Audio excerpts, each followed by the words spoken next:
Hey, hey, hey, welcome to How to Kill Chronic Pain's Death Grip on You without depending on doctors, insurance companies, pharmaceutical companies, or the government.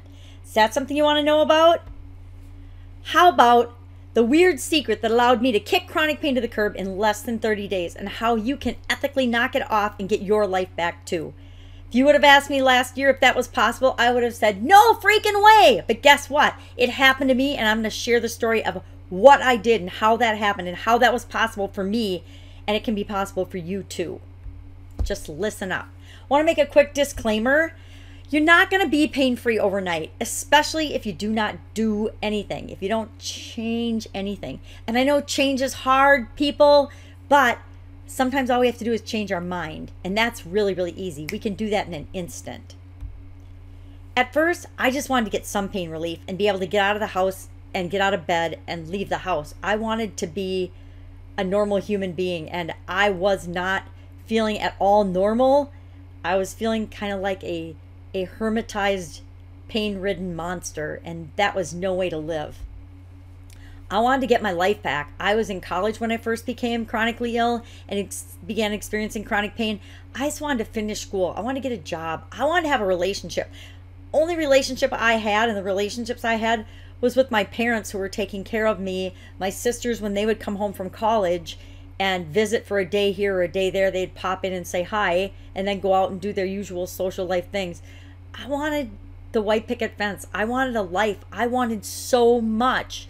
I wanted to change the world. I knew it even back then that I wanted to make a difference in the world. I wanted to have my own business. I wanted to finish engineering school. I wanted so many things, and I felt trapped in a body that was my enemy. I got all of that. I got all the things I ever imagined, all the things I ever wanted, and way, way more. And you can too. I'm currently living what I call the pajama grandma life. If you can see, I'm in my pajamas. I'm in my pajamas a lot now, and that's by choice. I love living and working and sharing and being me in my pajamas. I also love being a grandma. I don't want you to think it's just me that this has worked for. Julie was one of the first chronic pain sufferers that I shared painkillers with. Here's what she has to say. In just a week, I was able to get out of bed and go to work helping my sister in her food business. I never would have thought I could stand on hard tile for 8 minutes, much less 8 hours. Thank you, painkillers, for giving me my life back. Julie Rose. Julie has got one of the most incredible medical histories and stories I've ever heard in my life.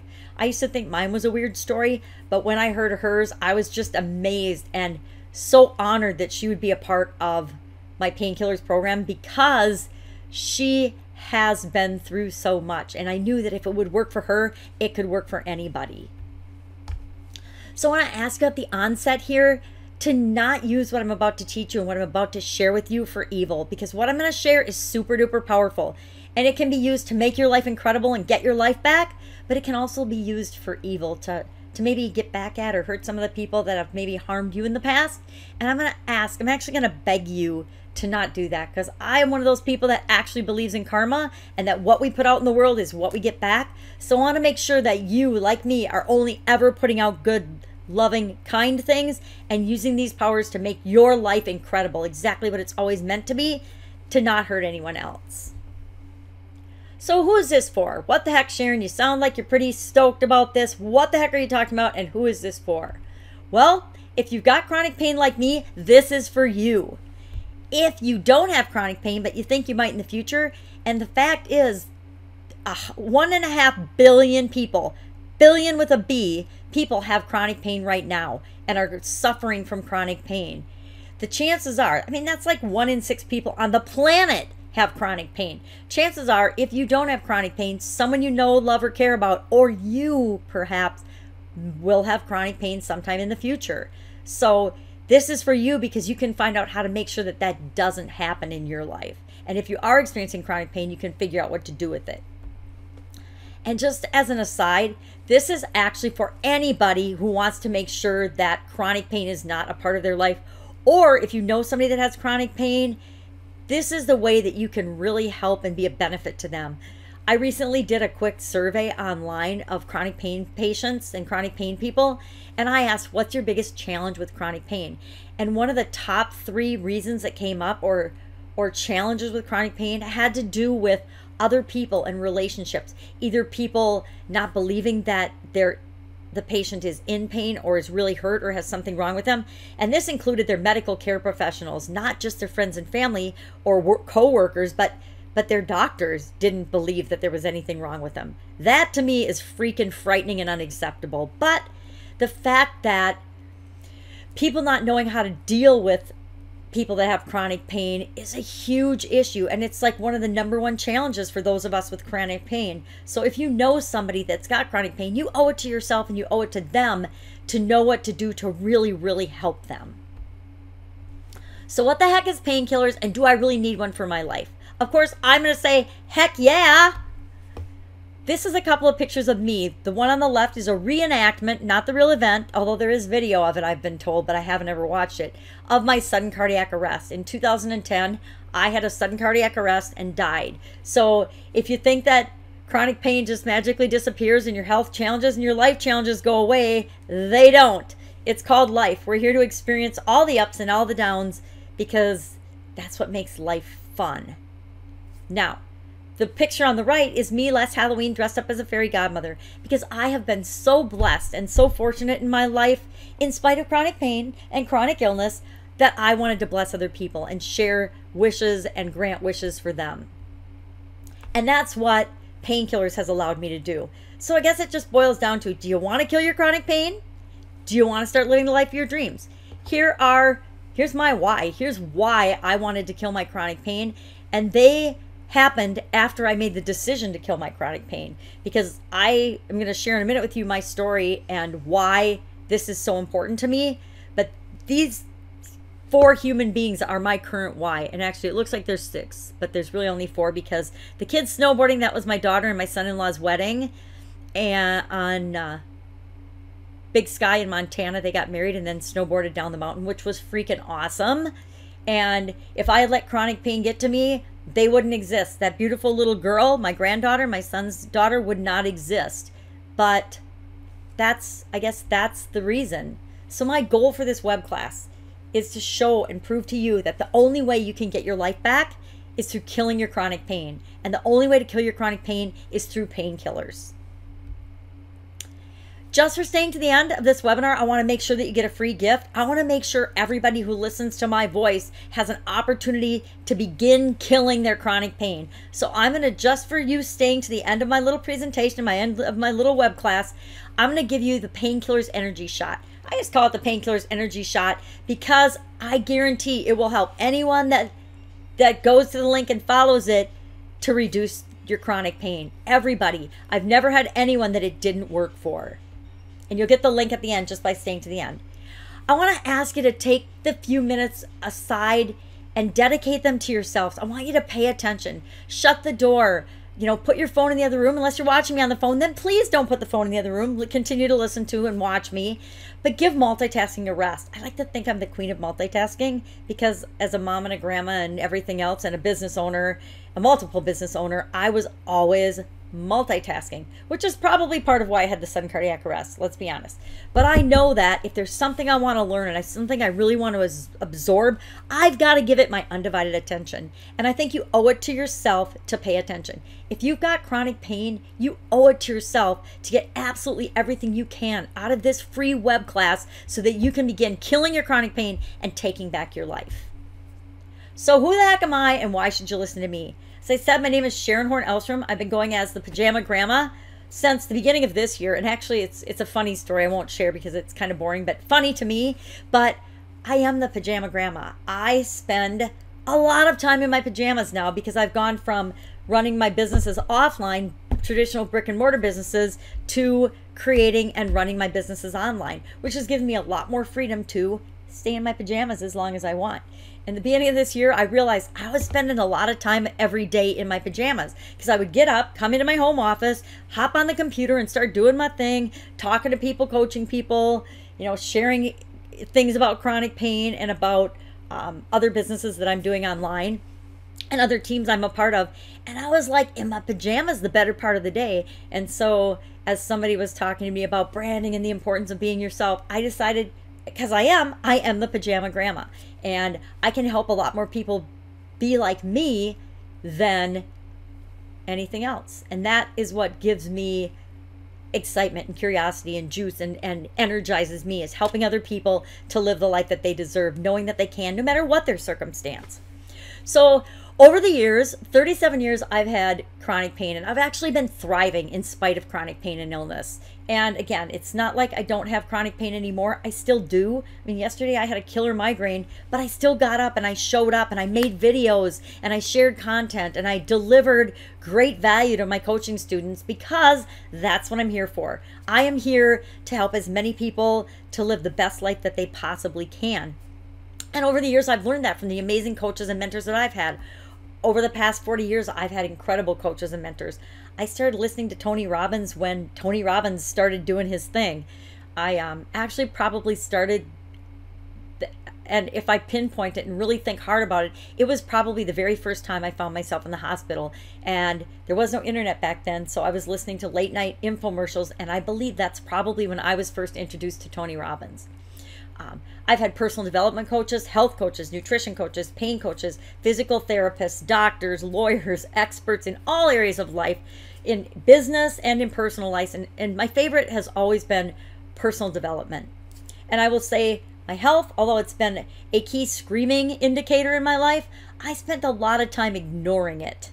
And that's why I learned later on that I needed to get health, nutrition, and pain coaches to help me to be the best me that I could be.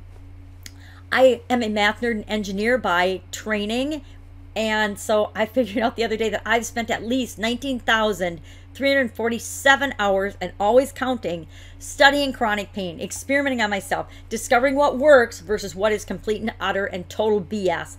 Because like anything else, if it's impacting a lot of people, charlatans pop out of the woodwork and start trying to push their stuff on people that are desperate to find a solution. Because let's be honest, we have a big problem. Chronic pain is the biggest, loudest, screeching problem in our lives. And I don't know about you, but I, at certain times in my life, would do and pay almost anything to get rid of the pain, to alleviate the chronic pain in my life, and much, much more. But that's just a little bit about me.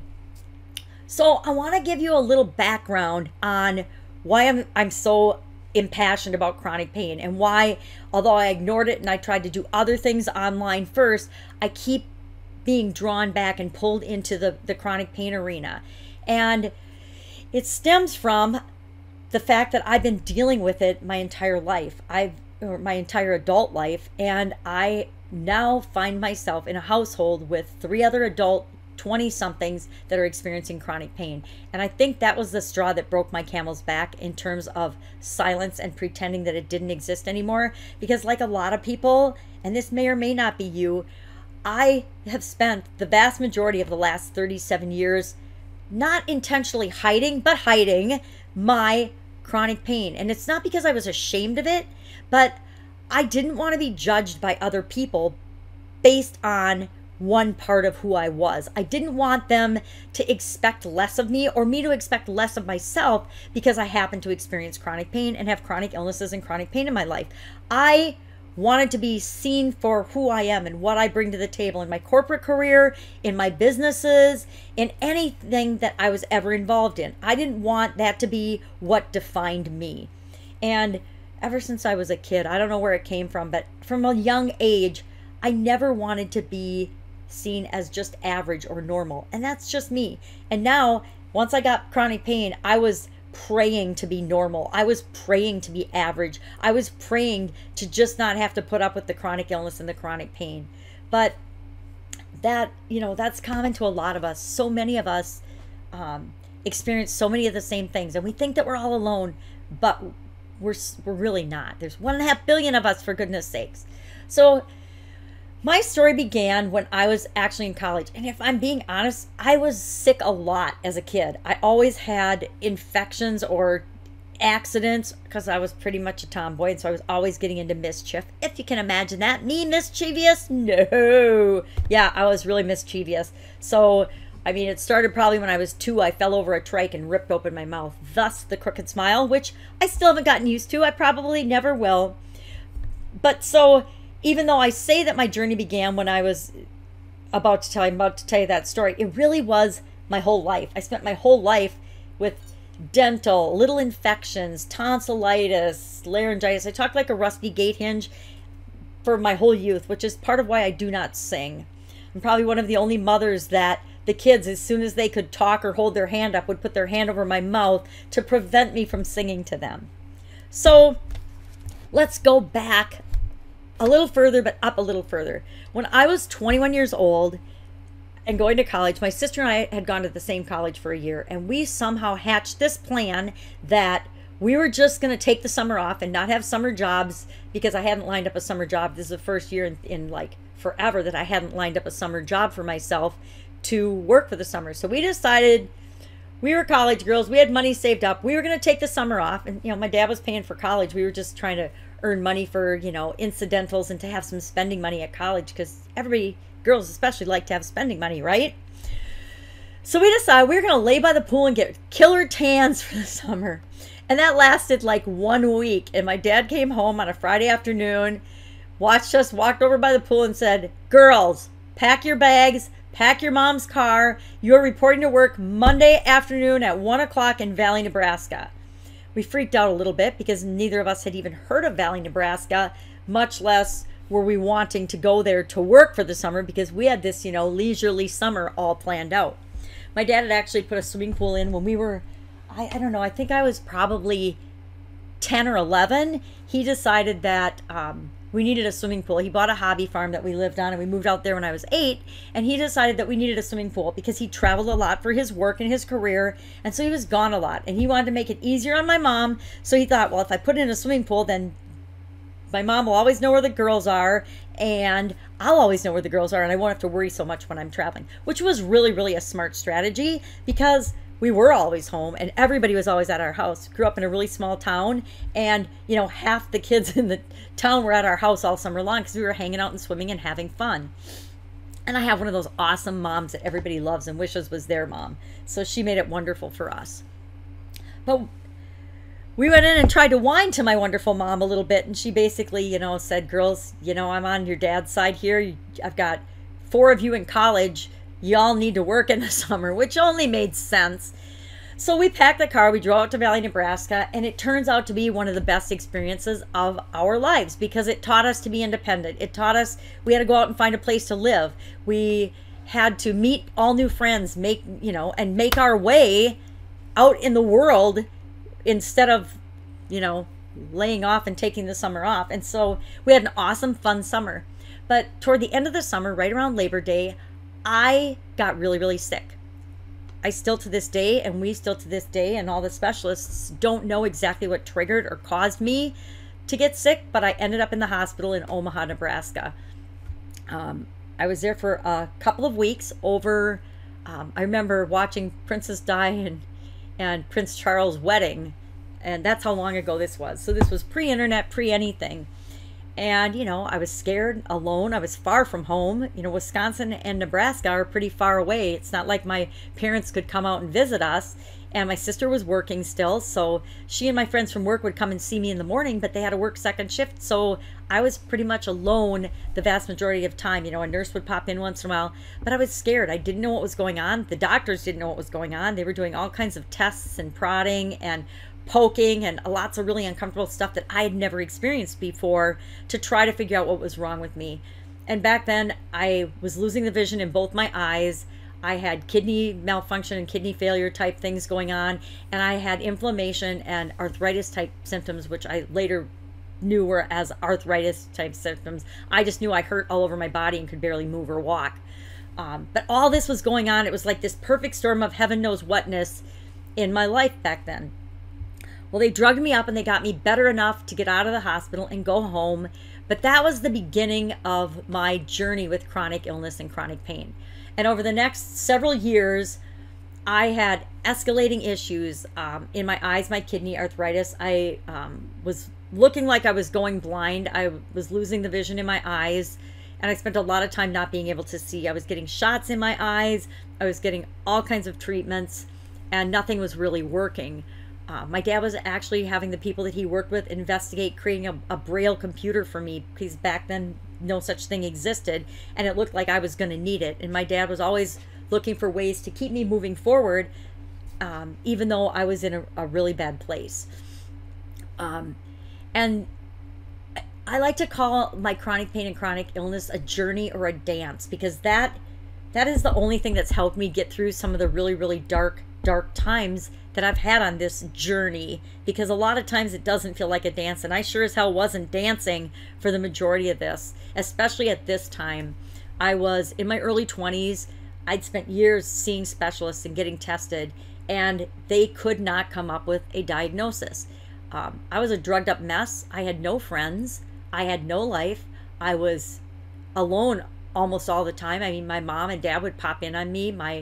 I only got out of the house to go to doctor appointments, and that was with the help of my parents. But all my friends had gone back to college and were living their lives, and I was, laying in a bed in a dark room the vast majority of the time all by myself. I couldn't stand noise or light, so it's not like I could even have a television or a radio on. It was just radio dark silence in the majority of my life. And the lowest point came for me in about a 1 month period. All of the specialists that I had been seeing at the time, all of the experts, basically delivered to me the same message. And they said, we're out of things that we can try to figure out what's going on with you. We can't figure it out. We're giving you all the medicines that we can possibly give you, but we don't know what's wrong with you. We don't know what's causing this. We really don't know what to do. So good luck to you. See you later. Come and see us in 6 months or 3 months or a year, whichever was for whatever specialist, or the eye doctors. I was there, 3-4 days a week. And we're just going to keep doing what we're doing, but this is pretty much what you can expect from your life. And that was bad. That was a blow, because I had been trusting that these doctors, these experts, these people could fix me. That was back in the day when everybody believed doctors were gods. And you know what's really sad? A lot of people with chronic pain still believe this, and it makes me crazy. They believe that the doctors and the specialists and the drugs are going to fix them.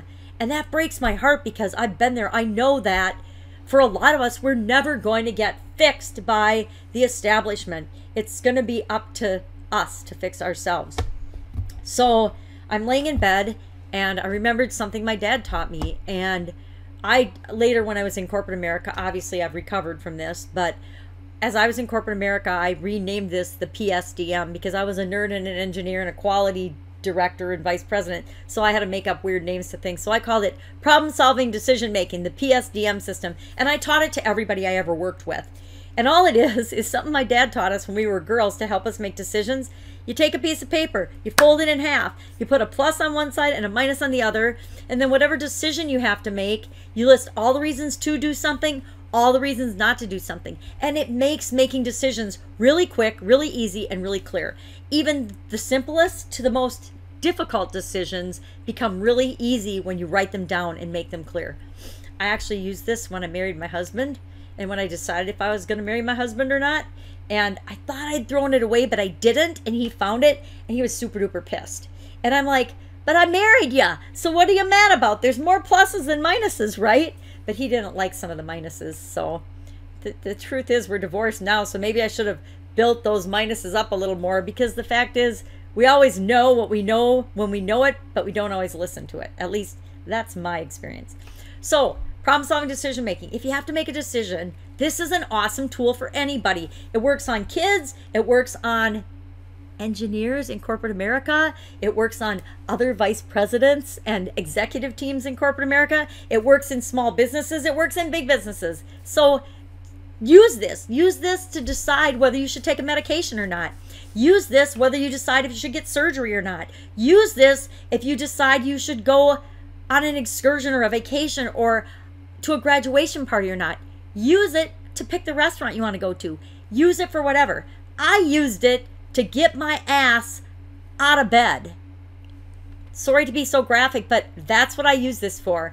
I used this to decide if I was going to listen to the doctors and my life was over, or if I was going to take back my life.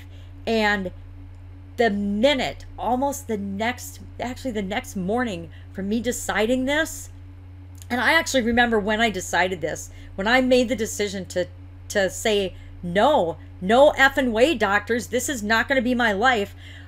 The next morning, I woke up with so much clarity. I knew what I had to do. And the first thing I did for me was I stopped taking all my medications. And now that might sound really dramatic and really drastic, but I'll tell you what, I think that in my personal situation saved my life, because what I discovered by stopping taking them was that the side effects and the things that the drugs were doing to me was actually worse than what was going on in my body and what my body was doing to me from a chronic illness standpoint. And when I took away the side effects, my body was like, okay, this is an amount of effed upness that we can handle. But with all the drugs in my body, I know, like, right now there's people in my household and people I know in my family, they have got to have their medications. And keep in mind, the medications that exist now are very different than the medications that were available to me 35 years ago. 35 years ago, the medications were not as sophisticated or as effective as some of the ones that they have now. And I know I experimented, okay, I'll admit, after my sudden cardiac arrest, I experimented with one of my heart drugs, and I tried to not take it, and it sent my blood pressure through the roof. Now, I've always had really low blood pressure my whole life, but after the cardiac arrest, it flipped around and I've had super duper high blood pressure. So even though I don't have clogged arteries or anything else, and it's actually an electrical malfunction that caused my cardiac arrest, I got in trouble, and it was not a good idea for me to stop taking that medicine. So I'm all for doing what works for you. But my choice was, when I was looking at this, was, do I want to be bedridden for the rest of my life, or what am I going to do? So, you know, I couldn't get out of bed. I was drugged. I hurt like hell. I only got out of the house for doctor appointments and tests. I think I mentioned that. I had no friends. I had no relationship. Nobody wants to date a chronic pained 20-something whose weight fluctuates up and down, up and down, up and down as a result of the medication she's taking. I had no life. I was barely surviving. Once I got the news from my doctors, I was for a while hopeless and lonely and scared. I was depressed, and I did not see a future for me until I had that epiphany that said, okay, I hear what they're saying, but do I have to accept it? Up until that point, I thought I had to accept what other people were telling me was going to be my life. And then the what was, I literally said, fuck no. And I'm sorry if that offends anybody, but I had to get to the point where I was angry enough to do something about it, where I was angry enough to make a change. And it was just a change in my thinking. I didn't change what I was doing immediately when I decided that, although the next day I did stop taking my meds, but that was only after I thought about it, and I slept on it, and I knew that that was the thing I needed to do for me. But that began my journey for answers to reclaim my life. And 37 years later, there have been some bumps in the road. I mentioned I had a sudden cardiac arrest. Most people would think dying is sort of a bump in your road of health, but I had an awesome life. And I am now leading this pajama grandma life, which is fantastic. So when I realized that I could say no to what the doctors were saying and I could define my life, I didn't know how I was going to do it, but I knew I could. I decided to create my own health solution. I became my own greatest science experiment. And since then, I have been like a 37-year science experiment on myself. I am always trying and testing and looking for new things that will work for me. Some things that I've tried have been absolutely miraculous. I'm going to share one later with you about, how I was able to get out of bed in less than 30 days when I couldn't walk and I couldn't make it to the bathroom. But if I weren't willing to try different things and look into different things and experiment on myself and actually do them, I wouldn't be talking to you today, you guys. I'd be dead. I would not be here. And I would be dead more than once. I would have died, probably in my 20s, again in my 30s, again in my 40s, at 50 when I had a sudden cardiac arrest. I've had all these chances that I could have checked out and been gone, but I know that life is so worth it. Even with chronic pain as a part of my life is so worth it. I can't imagine not being here, not experiencing it. And I know your life can be that way too. No matter how much it sucks right now, it can be whatever you want it to be. So, yeah, some of the stuff I tried, really, really scary. I'm going to share that with you because I don't want you to waste your time or your money or your energy on things that absolutely don't work. There are things that will work for everybody.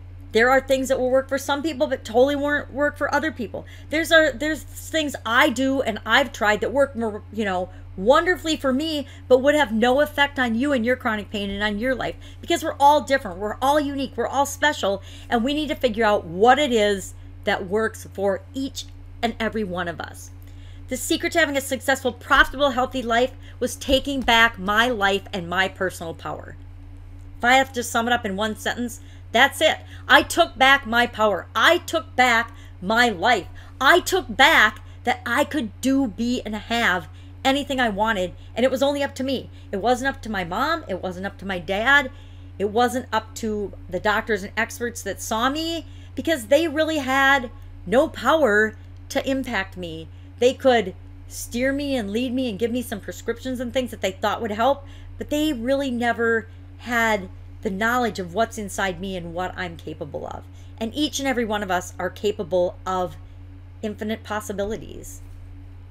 Well, the problem was I made this decision, but I was 23 years old, 23 and a half, 24. I had no idea how or what to do. I didn't know what to do. Again, this was back before there was any internet. There was no resources. I was basically looked at as just being kind of a sick kid. Even though I was in my early 20s, everybody still thinks of you as a kid when you're in your 20s. I've got 3 20-somethings in my household, and I call them the kids. And I know they're not kids, they're all adults, but I still think of them as kids, especially now that, I'm 58. Everybody looks like kids to me. But my biggest realization with the problem was that no one except me was really interested in my future. Now, when I say that, I don't mean that in a heartless way. Yeah, my parents cared and were interested in my future, and they were worried about me and they loved me. My sisters, my friends cared and worried about me, but there was really nothing they could do to impact my future. They couldn't fix it for me. Neither could any of the doctors that I had been counting on as my saviors. They couldn't save me. Only I can save me. And that, although it sounds like a problem, that was really my solution. And my secret plan was to figure out how to do the impossible, because that's what the experts were telling me. They said it's impossible. And I said, no, I am possible. And that's why I love this quote by Audrey Hepburn. Nothing is impossible. The word itself says, I am possible. Love that. Every time I see it, I grab it and I save it on my computer. And thanks to my beautiful parents and my ability to use myself as a science experiment, I am here talking to you today. And what's possible now? Well, I actually took this from one of my business presentations because it's a really good representation of me and my life and all the incredible things I get to do now. I get to speak to groups of people. I get to drive the car I like. I've got an awesome cabin. I just sold my Italian food manufacturing business. I have a beautiful home. I have a beautiful family. My daughter's a photographer. My son loves to travel, although he's injured right now and not really traveling. And it doesn't matter, but I had my best sales day ever at $797,000. And I'm not done yet, because I'm going to have a better sales day than that in my business life. But that allows me to create things like this for people with chronic pain, because I want you to have your best day ever and live your best life possible. The best part of all of this, the best part of handling my chronic pain and learning how to live my life and create the life that I wanted in spite of my chronic pain, is that I got to spend the first year of my granddaughter's life taking care of her. I was her primary caregiver for the first year of her life while I was running my Italian food business. And that's just a picture of a couple of my employees and my USDA inspector, Faye, who I absolutely adore, who's moving to New Mexico as she nears retirement. And I can't tell you, it was priceless that I've been able to spend that year with my granddaughter and connect with her in a way that no one else can, except her mom. Her mom's probably got more in with her, of course, but it was an opportunity and a thing that if I hadn't dealt with my chronic pain and if I hadn't made this choice for my life, she wouldn't be here, number one. And number two, I would not have gotten to spend that time with her and bond with her like we have. So after 35 years plus, I discovered the hard way. And if you're struggling, and if you've been struggling with chronic pain, this is probably why. It's hard to figure out what to do about your chronic pain. We expect our doctors and the experts to fix us. We expect our insurance companies, big pharma, the government, Social Security, disability, our employers. We expect everybody to have answers for us and to help us fix our chronic pain. We, go to the library, we can interview experts, we could look at health. This is what I had to do. I had to look at health publications. I would have my mom drive me to the Hill Reference Library in St. Paul, and I would spend hours, or whatever I could do, up in the reference room, going through medical journals, trying to find answers, trying to figure out what would work and what could help me. And the really underlying issue of all this with chronic pain is that there's no protocol for chronic pain. Every other area of medicine has a specific protocol. If you have any type of cancer, depending on the type of cancer and the stage of cancer, there is an exact process and procedure or protocol that they take you through step by step by step to deal with your type of cancer. Heart disease, as a sudden cardiac arrest patient, there's a specific protocol that sudden cardiac arrest patients go through. Again, there's something that happened to me when I was much younger. Most people my age aren't in cardiac rehab, and that's when I was 50. But they had a specific protocol that everyone with a sudden cardiac arrest goes through. With pain, since pain and chronic pain is the result of so many different factors or sources, there is no one protocol for it. It gets batted around from discipline to discipline, and nobody's really responsible for it. It reminds me of my corporate years, what I penned and what we called the silo effect.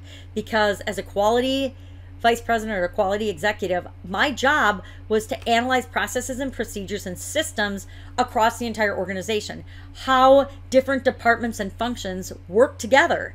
And I call it silos because what would happen is there was no communication or connectivity between the different functions until you got up to the vice president level, which is why my role was the only one that could bring all this together and solve some of the problems that were just ridiculous and find the root cause of some of the problems where the system was breaking down, was because you'd have to climb all the way up the organization before there was any communication between production and maintenance and purchasing and sales and procurement or finance. It was just crazy.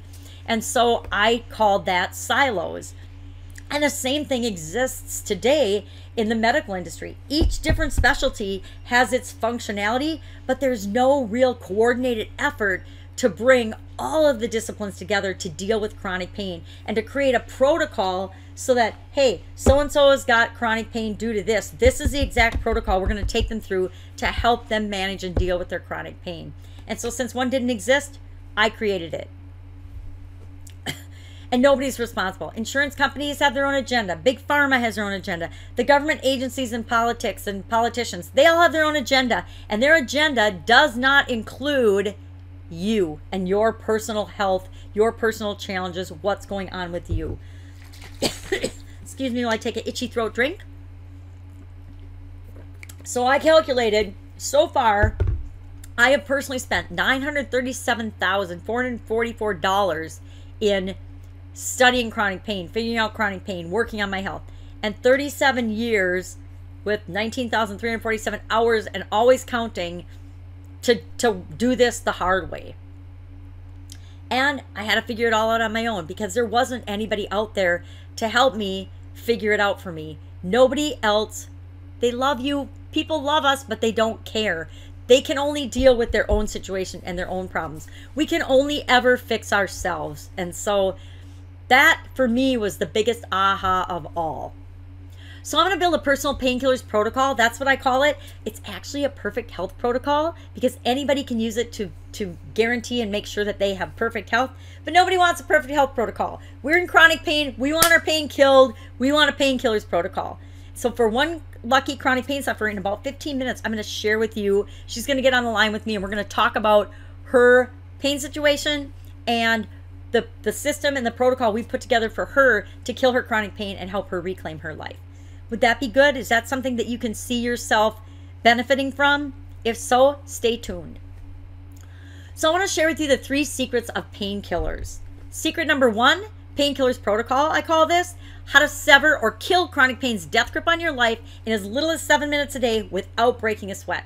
You'll find out I'm not about sweating very much, which is probably one of my downfalls, but with the box in from my cardiac arrest, I actually set my box off once trying to run. So that leads me to believe that I shall not run unless a bear is chasing me, and I will just go about my life in a calm and collected way.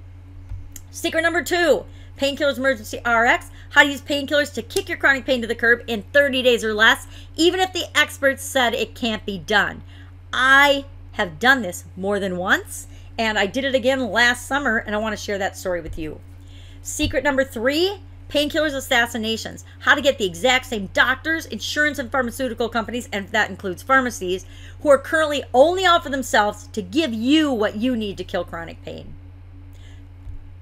So let's jump right in. Secret number 1, Painkillers Protocol, how to sever chronic pain's death grip on your life in as little as 7 minutes a day without breaking a sweat. Probably thinking, how the heck can that be, Sharon? Well, let me show you. I'm going to walk you through it, so take some notes. Because I'm going to use something that I learned early on from Tony Robbins, and that is modeling success. Here's what Tony has to say. If you want to achieve success, all you need to do is find a way to model those who've already succeeded. So think about people that you know of who have chronic pain that are living the life of their dreams, are living the life that they want. Think Lady Gaga, think Oprah Winfrey, think Michael J. Fox, think of a whole slew of famous people, athletes and people that aren't necessarily athletes, but there's a lot of famous people that have chronic pain that are living the life of their dreams. So I found some of them and I read about them, I learned about them, I studied them, and I watched what they were doing, and I modeled some of those behaviors as my jumping off point to figure out what would work for me. I call this Painkillers Boosters, and I've been developing this over about the last 20 years, and this process morphs and changes as I morph and change, as I learn new things, as I grow as a person, as I figure out what works better for me or worse for me. But right now, this is my current Painkillers Booster. Step 1, I do this every morning, or if I need a boost in my day, if I'm having a really hard time and I need to get my energy up or do something, I will quickly do this 7-step process. And it's a 7-step process, thus the 7 minutes. I don't always do each step for a minute. Sometimes I spend a little more or a little less on each step. I just go with the flow of it and let it breathe and boost my energy. I start by breathing. And this is one of those areas that I've used different strategies and different techniques that I've been taught by different experts and gurus over the years. I used to do a 7 count in, 7 count out breathing strategy. Then Tony Robbins had a different one, and I just learned another one this last week. That's a breathe in, breathe out fast kind of thing. And there's all different things that you can do. But I also, a little while ago, learned from he shared it in his 30-day challenge. Dean Graziosi shared a breathing technique, and I tried it the next morning, and it worked really well for me. So that's what I'm going to share with you today. It's what I call a 4x4 count, and you just breathe in for a count of 4, hold it for a count of 4, breathe out for a count of 4, and then hold it for another count of 4, and then you repeat. Now, I like to do this between 3 and 7 times, but what I've found is if I'm doing my 7-step morning ritual thing in bed and I breathe more than 3 times like this, I fall back asleep. And then it's like later when I wake up and I'm like, oh, I fell asleep on step 1. So I have learned that it's best for me personally, if I'm going to do a little more breathing, that I get up and I sit in a comfortable chair and I do the 7 steps. So first step, 4x4 breathing. Breathe in for a count of 4, hold it for a count of 4, breathe out for a count of 4, hold it for a count of 4, repeat. Breathe in, hold, out, hold, in, hold, out, hold. That's it. That's the first step of the process, breathing. Because breathing is the beginning of everything. Breathing feeds our cells. It gives them energy. It causes all our cells. It gives all our cells the ability to function. And how are we going to heal if our cells aren't functioning, if they're not oxygenated? If that's a word, oxygenated. Step 2, I ask myself, what do I want and why do I want it? So often we spend our time and energy thinking about and focusing on what we don't want. I can guarantee you right now, if you're thinking about your pain and about your chronic pain, you're getting more of it. And is that what you want? Do you want chronic pain or do you want perfect health? I want perfect health, and the reason I want perfect health is so I have the energy and the vitality and the ability to hang out with the people I love and care about. So I can go do things and not say no to anything that might make me uncomfortable. That's what I want and why. And I focus on that for a full minute. And it's not really hard for me to focus on that for a minute because I like to think about what I want. I like to think about why I want it. Step 3 is gratitude. And I like to create what I call a gratitude sandwich. And I do this throughout the entire day. I don't just do this in the morning, but what I do in the morning as part of my gratitude step is I think of 3 things I am grateful for. And sometimes I'll do what I call a rampage of gratitude, and I will think as many things as I possibly can to be grateful and thank you for in a minute. And I will start out with things as simple as I can open my eyes, I'm breathing, I have my magnifying glass, I have my cell phone, I have my comfy cozy bed if I'm in my bed, or I have my soft cushy chair and a nice comfortable pillow. The sun is shining, whatever. I will spend a minute being grateful for things, because guess what? When I'm feeling grateful, I am not noticing what hurts. When I'm feeling grateful, I'm not noticing what isn't working in my life. When I'm feeling grateful and gratitude, I'm not noticing what isn't perfect yet. So step 3, gratitude. Step 4, I like to focus on the now. And I'm not sure why I put these slides here. They don't really belong here. They should probably be with what I want, because whenever people are thinking about what they want, it usually has something to do with make money, save time, avoid pain, which is a huge one for us, right? Or to gain pleasure. But the next thing I do as step 4 is I focus on the present moment. I focus on the now, because the truth is, if I'm looking back and thinking about the past, there's nothing I can do about that. I have no ability to affect or change anything that's happened in the past. It is what it is. I can change the way I think about it. I can change the way I feel about it, but I cannot change what happened or what I felt about it back then. It just is what it is.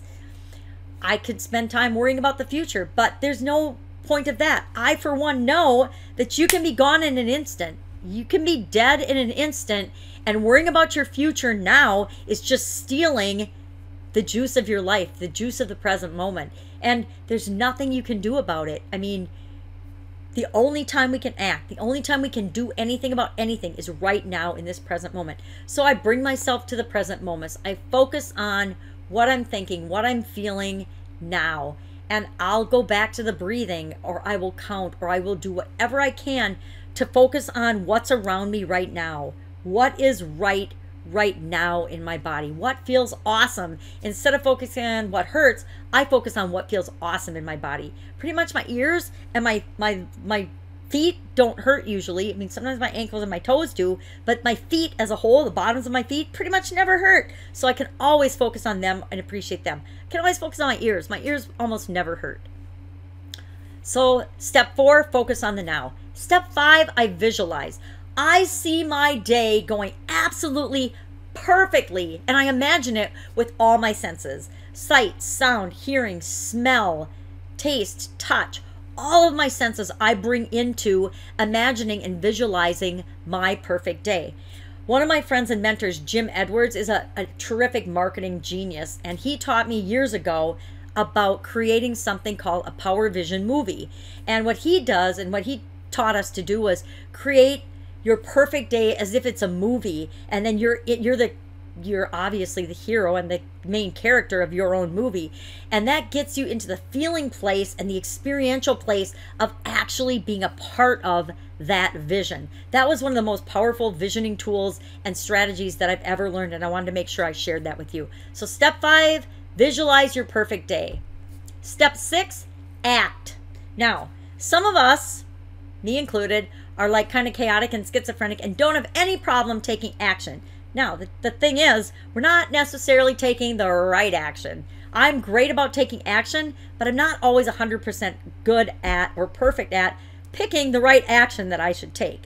So a lot of my coaches and mentors have taught me that although I might have 100-item to-do list, I have to pick the one main thing, the one main goal that I'm going to focus on and achieve for the day. And I want to make sure that I get that done above and beyond anything else that might distract me.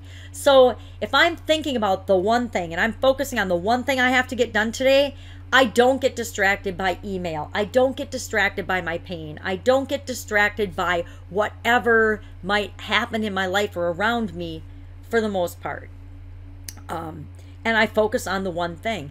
For example, my kids, my grandmother, who's 98 years old, and my granddaughter, I will drop anything and everything for those human beings to make sure that they get what they need. If I have a doctor appointment or a procedure or something going on, that might be my one thing for the day. That's my one thing that I have to do and take care of. And I'm going to visualize that going perfectly. I'm going to visualize the best possible outcome of that event if that's my one thing. So step 6, I determine my one thing and I act on that one thing until it's completed. Step 7, I get a little controversy and a little complaining over this one sometimes, because this isn't in alignment with my personal values. And this step wasn't always part of my routine and my ritual. This is one of those that came in later on in my practice. But I call it forgiving and blessing. And what helped me with this, because I've had some really crappy people in my life. I've attracted some really silly people that I know now why I attracted them, but boy, at the time I sure didn't realize or understand why they were in my life. And I've learned that the greatest test is me being able to forgive and bless someone when I'm hurting and when I'm having chronic pain, and whether they care or know or appreciate it or not. Because a lot of times the people that hurt us don't even know that they hurt us. They are clueless because they're just off living their own life and doing their own thing. It's rare that people maliciously try to harm us.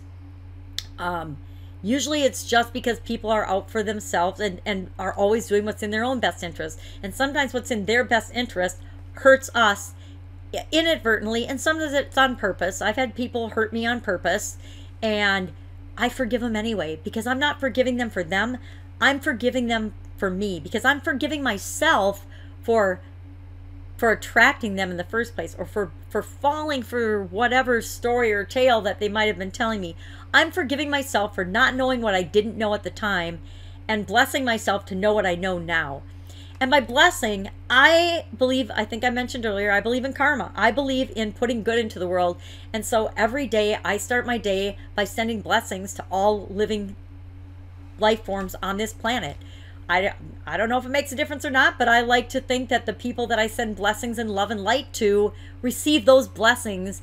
And because if you're open to receiving them, you'll receive those blessings. And I honestly believe that I'm receiving blessings and love and light from other people in return because I'm open to it. And I think what we give is what we receive. And so I want to bless and send love and light and kindness and joy and healing and whatever I can, positive energy, to anybody out there that needs it. Because guess what?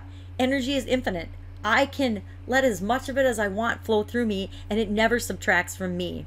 So when we think we don't have energy, it's just because we're thinking that and believing that giving someone energy and love takes away from us, but it really adds to us. So that's the 7 steps. I want to share with you Ginny's experience. Ginny Johnson says, I spent years thinking there was nothing I could do about my chronic back pain. I felt like I had tried everything, but then Sharon shared her painkillers booster with me. In just a few minutes a day, I began noticing changes. I didn't want to scream all the time.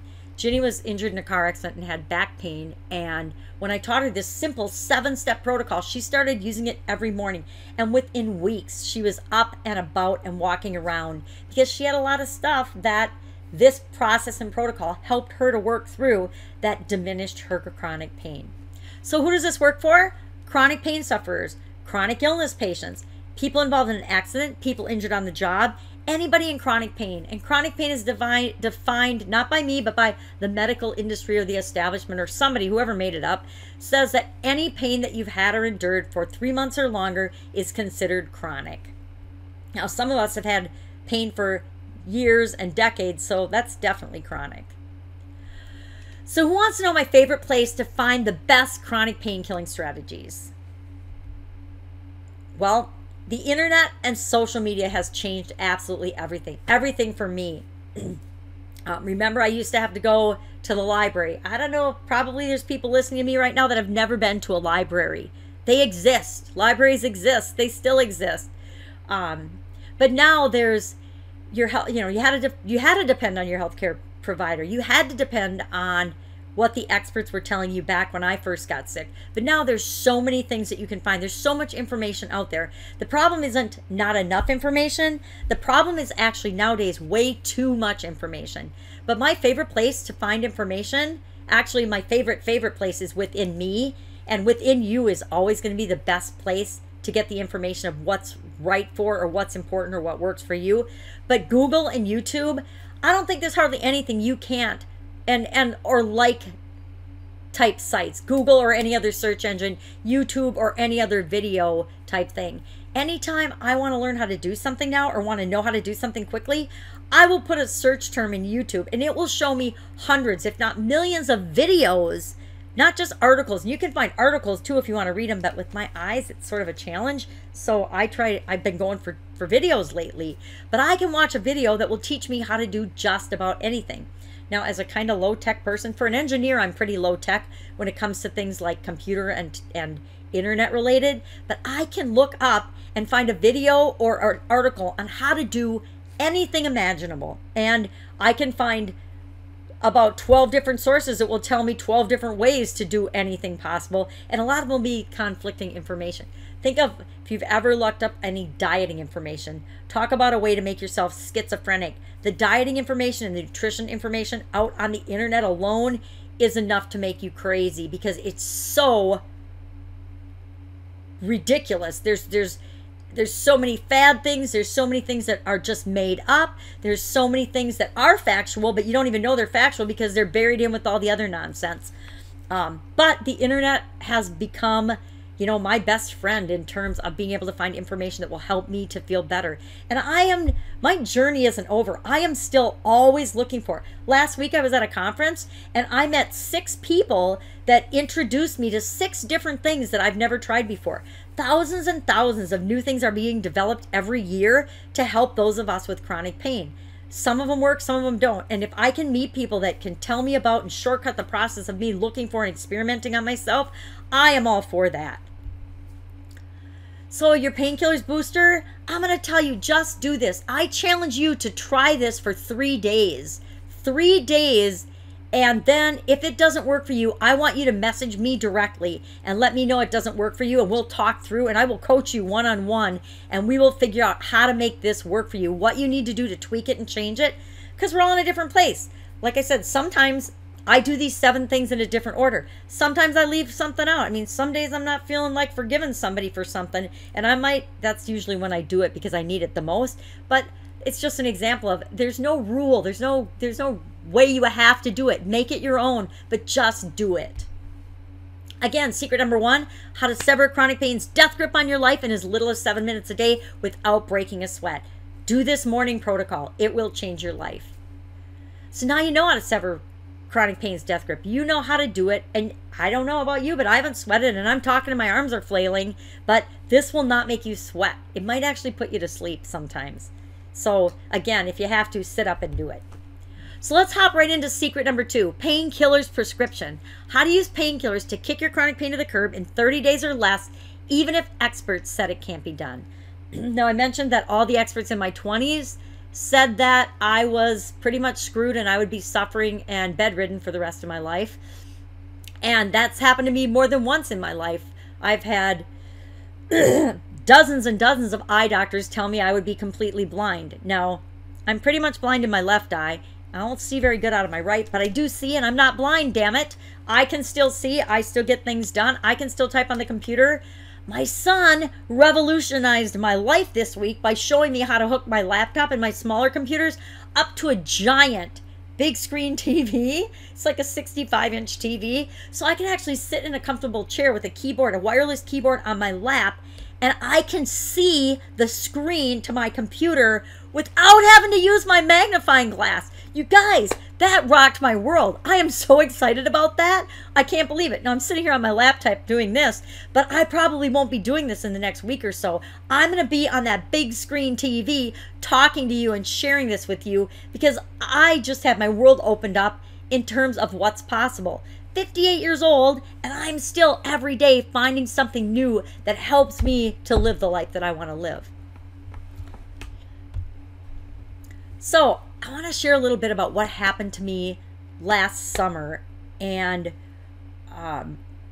again, how it really struck home to me that I need to do something to help people with chronic pain. As much as I'm a businesswoman and I've always been doing business things and different businesses, I realized that I have something to offer people with chronic pain, and I'm doing them a disservice if I don't share it. By only sharing this with a small number of people comparatively to 1.5 billion people that have chronic pain, I'm cheating people out of the life that they can be living. I'm cheating you out of the life that you could be living by not sharing this information, which is part of why I'm spilling my guts and sharing all this now, is because I know other people need to know these things too. I mentioned I had a sudden cardiac arrest in 2010. I was running several businesses. I had a super stressful life. I was having trouble in my marriage, which I wasn't really admitting to anyone. The now ex-husband knows because he was the source of that trouble. And I had my part in that too. We all do. We're not any of us ever faultless in any situation that involves another human being. But this one was pretty much on him. And so my life was this terrible storm of stuff, in addition to suing the city for one of my businesses. And all of the stress and all of the drama and all of the nonsense that was going on in my life, I finally reached the point where the little red wagon was so full that I couldn't drag it around anymore, and I actually had a sudden cardiac arrest and passed away. After that event, I was one of the very few fortunate people to wake up from that event without brain damage, and pretty much, you know, I've got my Iron Man box, which keeps me going, but for the most part, I'm really pretty good. I mean, my family might argue with that sometimes, and my memory isn't always 100%, but you know what?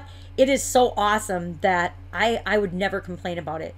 But after that event, I started to really research health and what was going on, because I didn't understand how on earth I could have a sudden cardiac arrest. Now, I'll be honest, I wasn't taking really good care of myself. I wasn't exercising. I wasn't eating right. I was a workaholic. I was under a lot of pressure.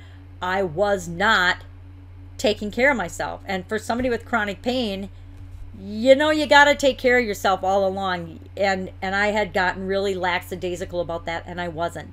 So one of the things I read and learned after that event was that between 3 to 6 years, most people, I mean, like a super high percentage of people, die.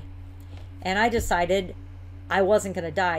And what I learned was that the way to prevent dying after an event like that was to make massive lifestyle changes.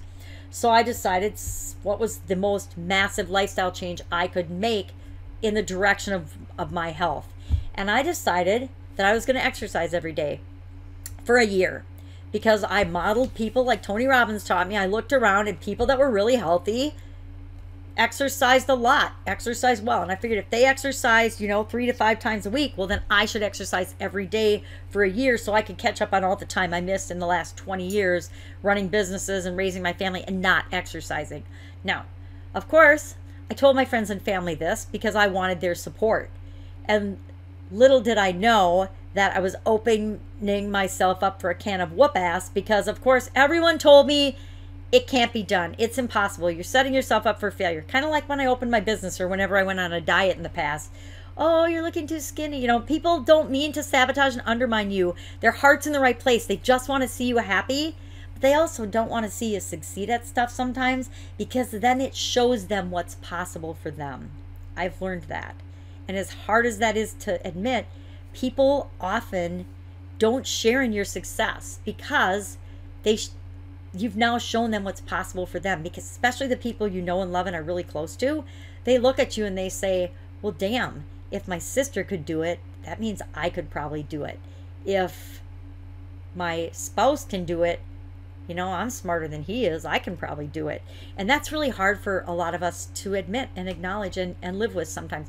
I know I've been jealous and envious of other people sometimes. And that's because it's in my face showing me that if they could do it, I could frickin' do it. And the only reason I haven't done it is because I'm making excuses for myself. And I'm not putting in the work and the effort and the challenge and the trying and the belief in myself that I can do it too. So I have adopted this philosophy, and I've always kind of been this way. I've kind of been a rule breaker, or I make my own rules up as I go along kind of thing. A better to ask for forgiveness than permission kind of gal in corporate America and in my life and in my businesses, thus suing the city, which that doesn't even apply to that situation. But whenever anybody tells me, no, you can't do something, because I believe there's no such thing as can't, thanks to my dad again, another thing that he taught me, and my sisters, there's no such thing as can't. There's won't, I don't wanna, I shouldn't, I won't, but there isn't really much that we can't do if we put our mind to it, because there's pretty much always a way to get what we want to get done. And I've always had this belief in continuous improvement. So I needed to continually improve my health. And to me, that meant exercising every day for a year. And again, if anybody tells me I can't do something, game on, because I'm going to say, watch me, because I'm freaking doing it. So if I want to do something that I'm struggling with, I just get somebody to challenge me and tell me I can't do it, and it's done. It's a given. So needless to say, I went on and I exercised every day for a year after that. And actually, up until the story I'm going to tell you now, last May, I exercised every single day for 7+ years. And one day I was out walking in the state park, because my favorite form of exercise, don't get me wrong, I'm not climbing rocks, I'm not running anywhere, and I'm not running upstairs. I ran once and I set off my box, and I decided, and my healthcare providers decided, running is not for me. I can walk, I can do other things, but I probably don't need to run again unless a tiger, a lion, an alligator, or a bear, or some creature that's going to catch me is going to catch me and kill me and rip me from limb to limb. I am not going to run. So I walk everywhere. I was walking in the state park, and I somehow slipped in the mud in the path, and I fell flat on my face in the middle of the path, and skinned my knees, skinned my hands, and twisted my ankle. Got up, after a couple of minutes laying there, because I didn't want to be embarrassed by having somebody walk along and see me laying on the path. Got up and realized that my ankle had already, by the time I got up, swollen to the point where my shoe was practically cutting off the circulation in my foot, which was probably a good thing, because it allowed me the opportunity to hobble to my car. Luckily, I wasn't far down the path. I had just begun my walk. So I got back to the car, got in, and my ankle continued to swell up. Over the next few days, I missed a couple of days of exercise. I still exercised like 5 out of the 7 days of the next week, and it was starting to get better, but I was still struggling with it, but it wasn't that bad. I flew out to Boise, Idaho, and then to Colorado to visit my kids for a training certification thing, and something I was really excited about, and then to see my kids who were living in Colorado. And somehow, again, I do not know exactly what triggered it, but it's kind of like a perfect storm of stuff happened in my body that made it so that while I was out in Colorado, I couldn't really walk. My hips hurt so bad. Every step was sending shooting pains through my body.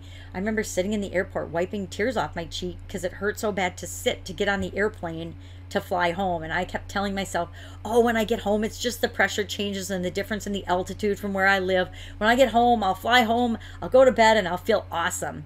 And so I thought that that would happen. But needless to say, over the next week, I got progressively worse to the point where I couldn't get out of bed. I would fall down. I would go to step and I would fall down, or I would have such bad pain shooting through me that I would actually wet my pants. You guys, at 57, I don't want to be wetting my pants. I don't know about you, but that was actually really devastating to me. And so I kept thinking it would get better and kept positive thinking and doing all the things that I knew of to do that I could do in my bed. And it wasn't getting better, to the point where my mother-in-law, my ex-mother-in-law, said, yeah, I'm taking you to the doctor. My son and my daughter ganged up on me and said, you need to go to the doctor. So I went to the doctor. I got a bunch of tests done. And lo and behold, no surprise to me, my inflammation markers were like off the charts bad. My x-rays were bad.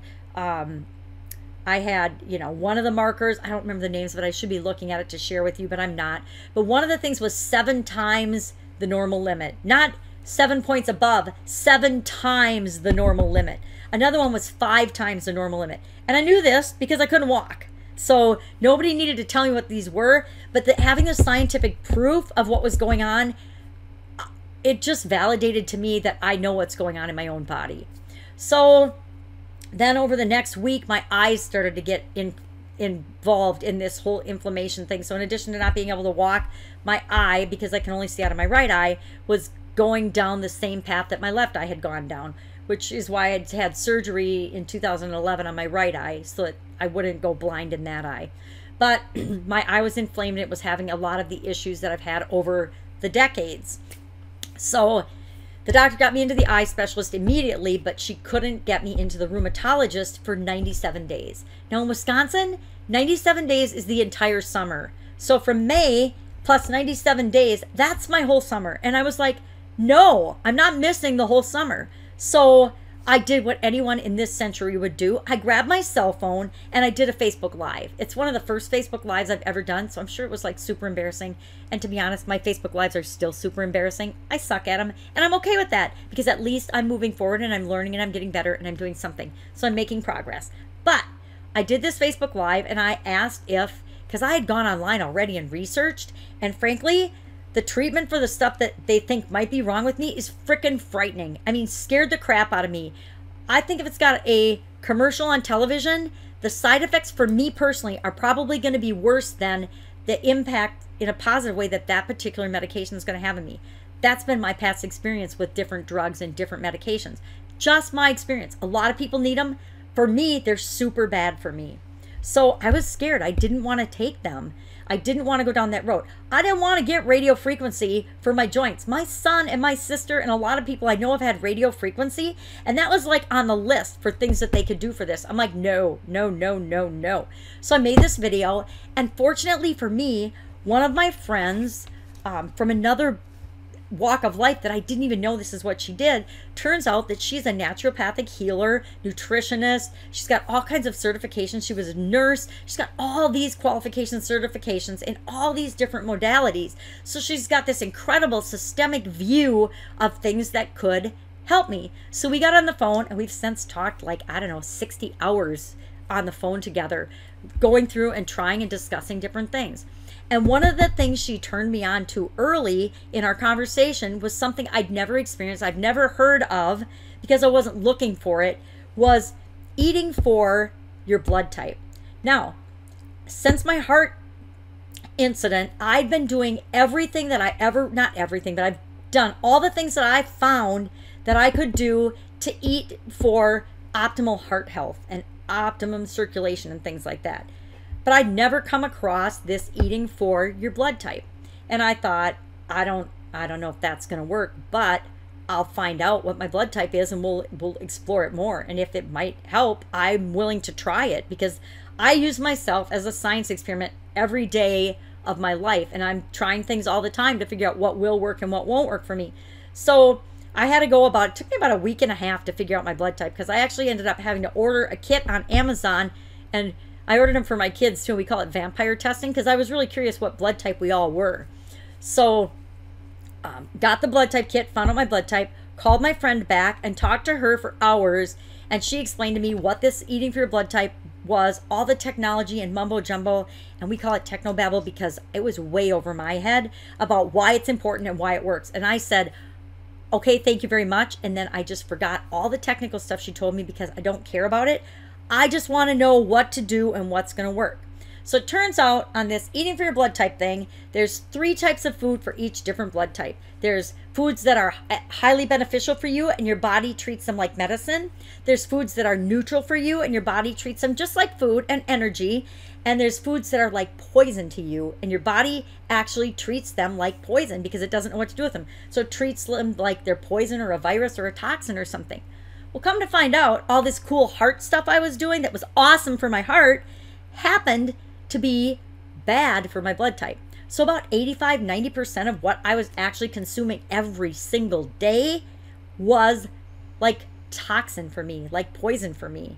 So when I saw those lists, I was like, okay, well, I might be doing this to myself because I didn't know better and I'm eating all these things that are bad for me. So I said, I'm going to go all in like I did with the 365 days of exercise, and I am going to eat 100% of the highly beneficial things because I need all the medicine I can get in my body. If indeed I've been doing this over the last 7 years, I've been accumulating and changing things and adding these things to my diet that are really bad for me, maybe that is the perfect storm of my body when it sprained my ankle and needed to heal, maybe I just reached the threshold where it couldn't take it anymore.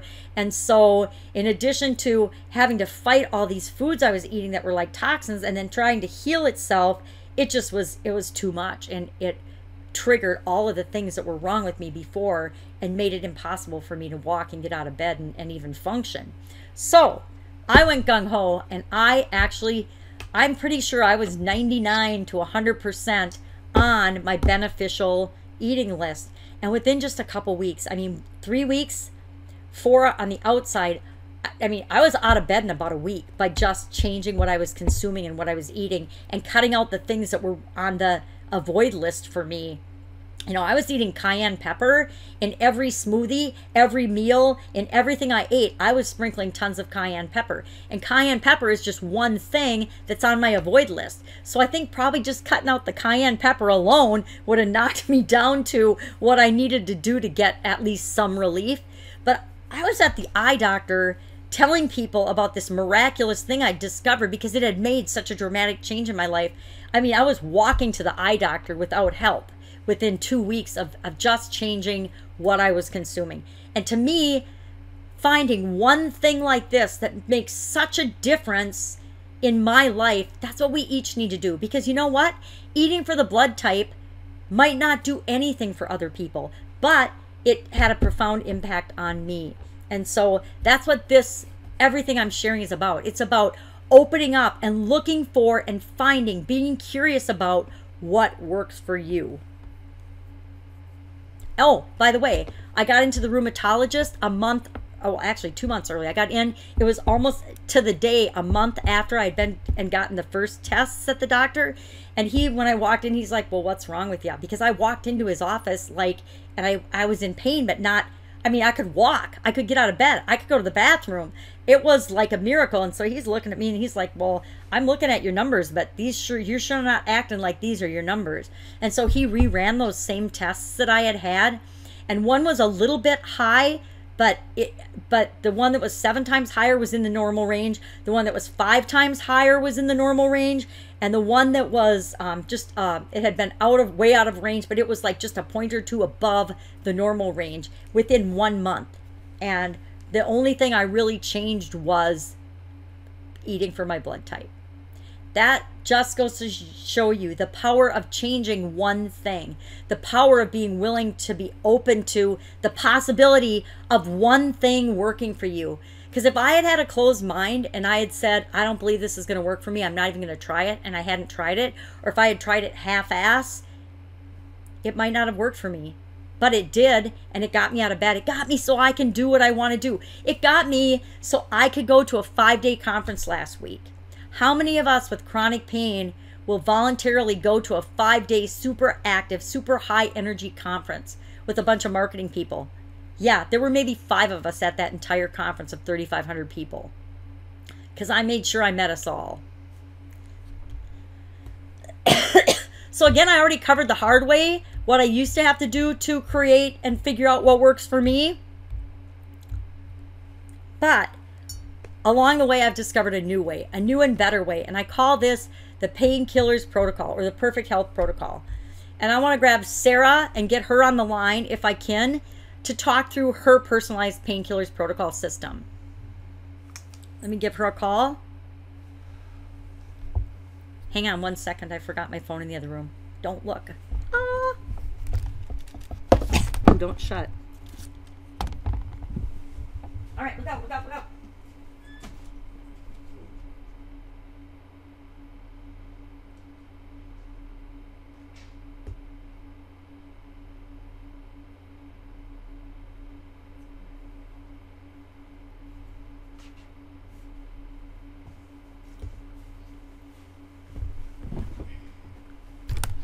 I'm back. Hang on. Got a bunch of messages. Oh, Sarah cannot be on the call. You guys, no. Okay, here's the thing about personalized Painkillers Protocol. It's very, very, very, very, very personal. And I cannot share her personal protocol if she's not on the line. Maybe she chickened out. I'm sorry, Sarah. I'm glad you've got a plan. But I will not share... I can't, you guys, I can't share anybody else's. Everybody's personal plan is personal to them. I can share mine. I can share what works for me. And I just shared a big example of that. But I'm not going to share someone else's because we each have our own unique situation. We each have our own unique relationships, our own unique mind, body, and spirit things that make up our Painkillers Protocol or our Perfect Health Protocol.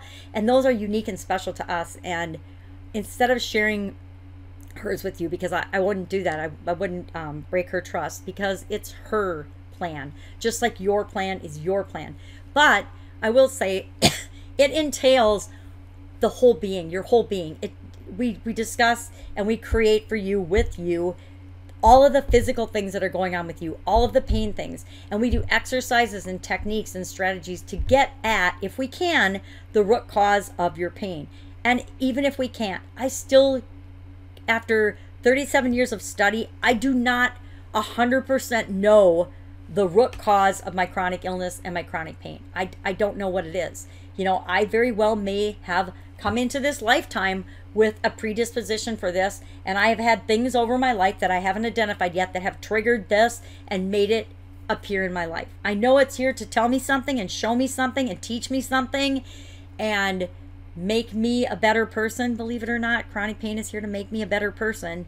But I don't know exactly what all those things are. But first, we look at all of the physical components and all of the symptoms and all of the things that we've done, haven't done, all the things we can do, all the things we can look in, all the different modalities with respect to our physical being and our body.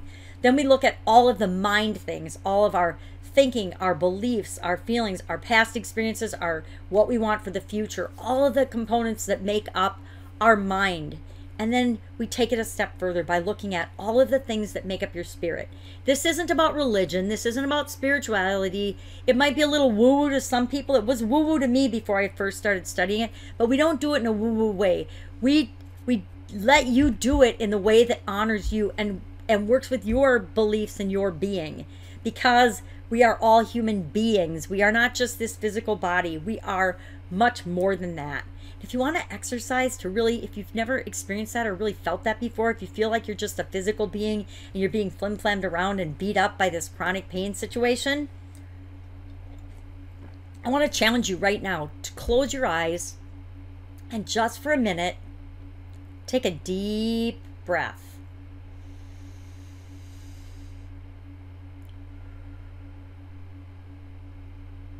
Breathe in a couple of times, in and out. And then just notice who's breathing, who is doing the breathing for you, who is controlling your breathing. It's not your brain, it's not your conscious brain. You might say your subconscious mind, but who is directing, what is directing your subconscious mind to breathe? What is directing your body to do all of the billions of miraculous things that it does automatically on an ongoing basis? It's your being. Anyway, that is a topic for another day, because I could talk about that for weeks, because I find it such a fascinating topic. I'm really, really sorry we couldn't get Sarah on the line, but basically, mind, body, spirit, all of the things that you need to create a personalized protocol plan for you. Because remember, the medical industry doesn't have a chronic pain protocol for you. They don't have a perfect health protocol for you. They don't have a perfect health protocol for anybody, right?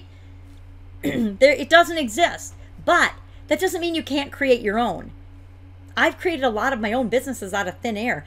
I had to decide I was going to create my own perfect health plan and my own perfect health protocol for me out of thin air. And now you can do it for yourself too. And it's really easy because we walk you through every step of the way.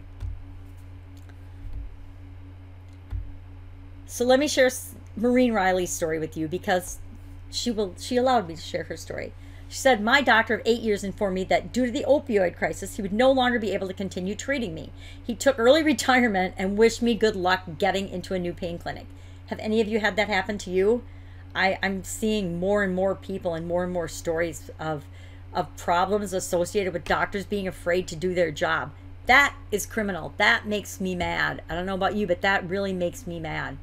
She goes on to say, I started having panic attacks from the stress. Then my cousin told me about painkillers. She had gotten hurt at work and was referred to Sharon. So happy, back to myself again. Maureen and so many people are afraid right now because of what's going on with the pain medication. I don't even want to get started on what I think about this and how much BS I think it is. I don't take any opioids personally, but there's 3 people in my house that do because they need them and have had different injuries, not chronic illness like me, but one was hurt at work, one was hurt in a car accident, and one was hurt snowboarding. And all 3 of them have totally different pain situations than I have, and their protocol and what they need to do to get better and be the best they can be and live the life they want to deserve is totally different than my protocol.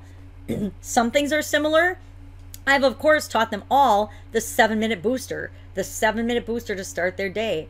And a couple of them aren't really morning people, so it's really helped a lot. But what they need to do, what each one of them needs to do for themselves is different than what I need to do. It's different than what you need to do. But you can do this. I know you can, because if anybody has ever done something that you want to do, that means you can do it too. It's proof that it's possible. It's proof that it's possible for you. All you have to do is decide that you want to do it and that you can do it too, and that you can create your own personalized protocol and figure out what works for you so that you can take your life back. So you can kill your chronic pain and take your life back. And I didn't even really get to show you the tip of the iceberg because I didn't have Sarah on the line.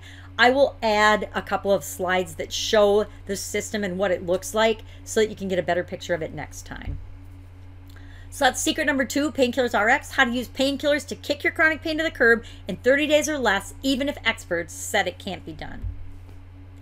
I just wanted to show another picture of my granddaughter because I'm so proud of her and she makes my life wonderful. And I want you to have somebody like that in your life that makes you wonderful and somebody whose life you can participate in without missing out.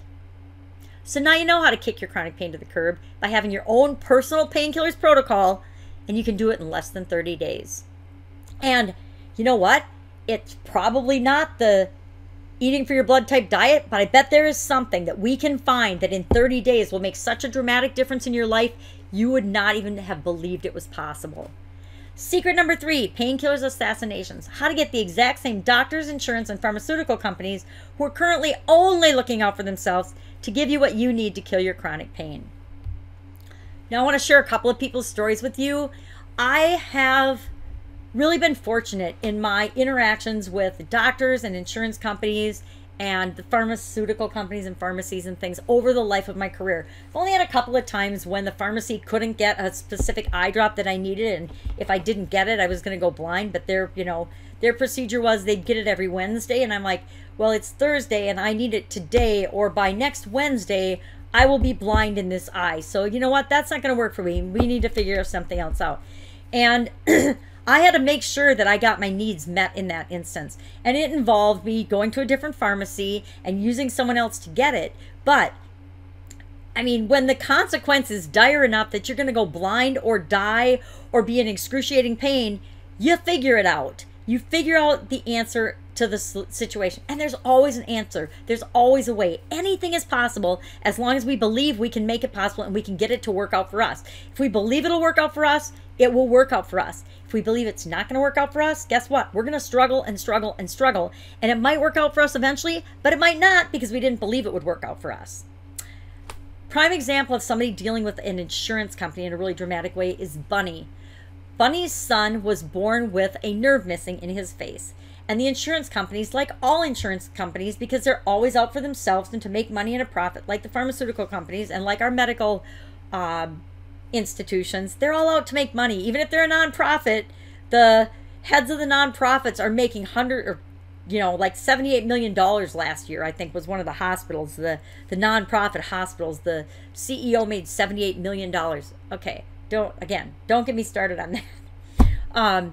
But Bunny's son was born with this birth defect. And of course, the insurance companies said, no, you can just go to any plastic surgeon and you can have him operated on. We'll pay for that, but we won't pay for anything else. So Bunny did her due diligence. Fortunately, she's married to an attorney. She did a lot of due diligence. She went to work for her son, and she learned about the insurance companies' policies and procedures and what you had to do in their appeals process. And she actually used their hoops against them to get her son's surgeries approved. He actually had to go to Canada and have 3 surgeries, and it ended up being win-win-win for everybody because he got the surgery and got his smile back. They got their son, a happy son, back, and the insurance company paid for it. And the insurance companies in America paid $178,000 less than they would have paid to a surgeon in America. And there was no surgeons in America that could do it. There was only one specialist in the entire world up in Canada who does this type of surgery. And because Bunny did her due diligence, because she looked, because she had a why and she wanted to help her son, she found the solution within the system that always says no. And the same is true for us. Insurance companies always say no. They automatically say no at first because they know, and they're statistic based. They know that by saying no, a huge percentage of people will just forget about it. They won't come back and fight for what they need and fight for what they want. They count on that. They bank on that. You know what? Most other people can do that, but you're not going to, because you're going to get your needs met. No matter what, you're going to keep going back. You're going to follow their process. You're going to learn from the rest of us who've gone before, and you're going to get your needs met. Everybody in their organization isn't going to get their needs met, but that doesn't matter. You only need your needs met. That works with the insurance companies. That works with pharmaceutical companies in your pharmacy. That works with the government. That works with everyone, everything. If you don't fight for your needs and your rights, they won't be met. But if you do, if you're willing to put forth the effort and figure it out, or get someone to do it on your behalf, you will get your needs met, in spite of what the company's rules and regulations and goals and guidelines are. They always say no first because it's easier. It's easier, it's automatic. Anyone in the organization can say no. They can train a automatic response device to say no. And you know what? They probably will have bots pretty soon that say no, and those bots will say no, and like 60% of the people that ask will just go based on what a bot tells them, not on what a human being tells them. I also want to share with you Jackie's story about a ticket. And if you want to think the government doesn't do this, I want to share a story that will really illustrate how much they do this. Jackie spun out on some black ice. We live up in Wisconsin, and of course we get black ice. And the policeman that came to help her, she didn't get in an accident. She didn't go off the road. She was just, her car was a little ajar. He helped her to right her car so she could get off this black ice. He proceeded to write her a ticket for reckless driving or something. She had to go to the court system 5 times. Not 1, not 2, 5 trips she had to make back to the courthouse and appear in court to get this ticket dismissed. That's the kind of thing the government does for us, because it's in their best interest, because most people after the first try will just pay the ticket. They'll just say, it's not worth my time, it's not worth my energy, I'm going to pay the ticket. Luckily, Jackie is a law student, and she was going to figure out how the system works, and she wasn't going to quit because she knew the law was on her side, she wasn't wrong, and she was going to go back and get her needs met. She wasn't going to pay that ticket. But the government, just like the insurance companies, just like the pharmaceutical companies, just like the pharmacists, just like the DEA, they all know that most people will just roll over and play dead and not fight for what they need. Things are changing all the time. Lisa is another one of the people like Maureen who lost her pain doctor and her pain care provider. She was dismissed from her pain clinic, and she had to find another one. She had to go to 5 different doctors, and she had been being treated for chronic pain for 20 years, but she had to go to 5 different places before she could find a doctor that would listen to her and meet her needs and get her back on the protocol that had been proven to work for her. Now, how many people would have quit after 1 or 2 tries? How many people would have given up after 3 or 4 doctors?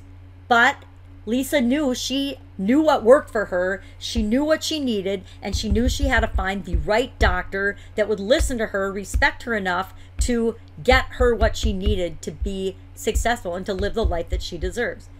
Getting what you need, even when others are not, from doctors, insurance companies, government, associations, even those associations that are supposedly designed to help us, don't necessarily have our best interests at heart.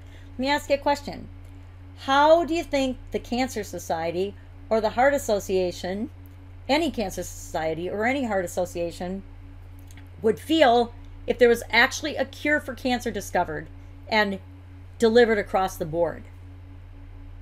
They wouldn't be too happy about it, because their reason for being, their reason for existing would no longer be valid, and they would disappear. Is it any wonder that certain diseases perpetuate and certain diseases continue to be with us year after year after year? The worst example I've ever heard of that, and the actual proof of that, was the Oh my gosh, the telethons. Who did the telethons? All right, well, I'm not going to show that example because I can't remember, but I'm going to look it up because now it's really bothering me. But anyway, other service providers, pharmacists and pharmaceutical companies, food manufacturers, medical facilities, all of them are businesses. They're all out to make money, and they all have their own set of guidelines and rules and regulations that they put in place, that they made up, by the way, to be profitable. And it's up to you to make sure that you know what those guidelines are, but also that you push back and make sure that you're getting your needs met. So now I know things. I know what their systems are. I know what their system is. I know what the rules are. I know what their goals are. I know what the process is, and I know how to get what I need within those processes. If I model what works, knowledge is power.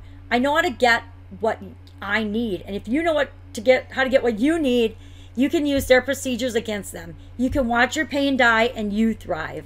Because unlike the people that don't try and don't get their needs met, you will not quit. You will get your needs met. When my doctor insisted I would have to get insurance pre-approval for radio frequency on my back, I did not think anything of it. I had 3 done in the past year or so. When I called the pain clinic to schedule, they told me insurance would not approve and they would need a $5,000 deposit in order to schedule it. What? Sharon's team showed me exactly what to do. I had the procedure last week and I'm feeling better. Lisa Mitchell. So you're probably thinking big companies used to be scary, but they aren't anymore. The only competition for you getting what you need to kill your chronic pain and create the life you want is you. You just have to believe and know that it's possible for you, and you will get your needs met. It has everything to do with the abundance versus the scarcity mentality. Insurance companies and rules are set up for those with the scarcity mentality. Unfortunately, their vast majority of the population has a scarcity mentality. They believe that there's not enough to go around.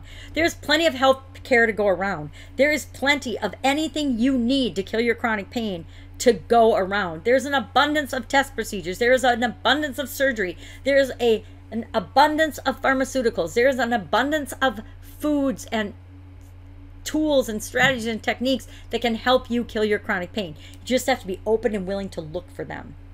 If you believe you'll get what you need, you will get what you need.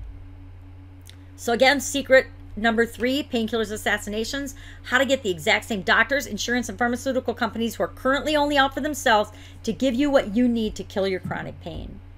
Now you know how to do it. So the 3 secrets again, 3 secrets of painkillers. Secret number 1, painkillers protocol, how to sever chronic pain's death grip on you and your life in as little as 7 minutes a day without breaking a sweat. Secret number 2, how to use painkillers to kick your chronic pain to the curb in 30 days or less, even if the experts said it can't be done. And secret number 3, how to get the exact same doctors, insurance, and pharmaceutical companies who are currently only out for themselves to make a profit and be greedy to give you what you need to kill your chronic pain. If I model what works, if I do what works best for me, what anybody else thinks and does becomes irrelevant. So let me ask you a question. Been talking for probably an hour now. I'm not looking at a clock, but I know I tend to talk a little bit much. When I get on these classes, these web classes or webinars, I often feel like I'm drinking from a water hose. I hear so many things that I know can help me, but I don't know where to start. I don't know how to implement and put it in place. If that's you, if I can show you a way that you can put this all in place effortlessly, is that something you'd want to hear about? Just let me know in the comments, and if you all want to see it or hear it, I will share it with you. Because I have put something in place, because I wanted to make this drop dead simple for as many people as is humanly possible.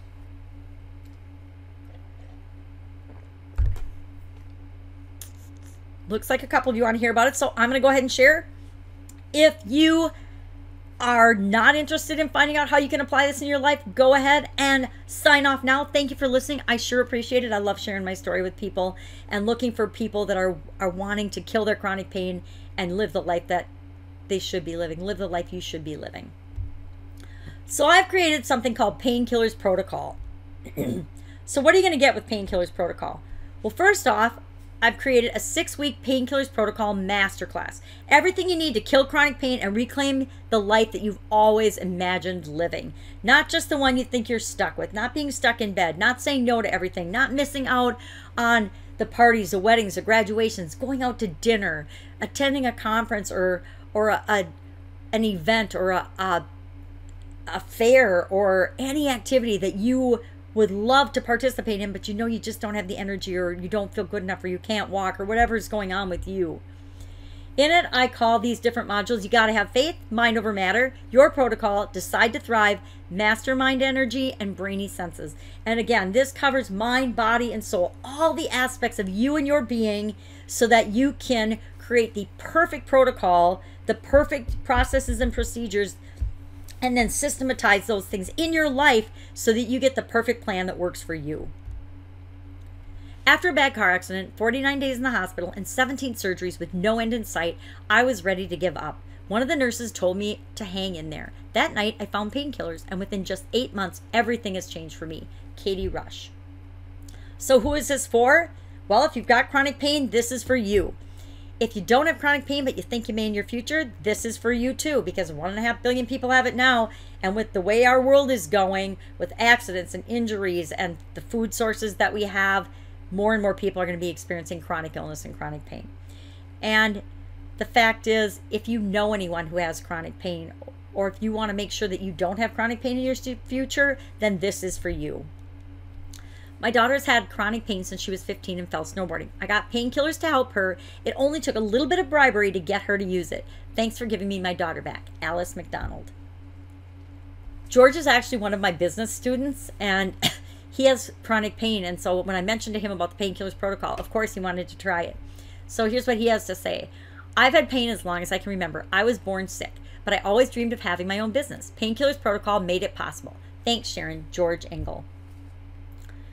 And Kim says, I was not sure painkillers would work for me. I've always been a very unique case, according to my doctors. I was super skeptical, but 2 weeks later, I knew I had found the right solution for me. Watch out, world. Kim is back. So the biggest hurdle, or the biggest objection I get when I'm talking to people about the painkillers protocol is they say, I'm not doing anything to kill my chronic pain. I am one of those people that's been trusting that my doctor and experts are going to fix me. Yeah, I'm doing what they say. I'm going to PT. I'm taking my pain medications, and I'm barely getting by, but I figure they're going to fix me. They're going to figure out what's wrong, and they're going to give me a surgery, or they're going to do this or that, or they're going to send me to some specialist, and voila, I am magically going to be better and back to my old self. Well, guess what? I don't want to burst your bubble, but it ain't so. It isn't true. It's not going to happen. And I don't want you to feel bad about that, because I was there too. I had to put all my faith, all my stock, and all my belief in the experts. Even last spring, when they said I needed to go see the rheumatologist and the eye doctors, I thought that they would find something, or something new would have come out over these decades that would fix me and that I would be 100% okay. But what I learned is, nope, I had to figure out and take it into my own hands and figure out what was going to work for me. And that's what I did, and that's why I got better.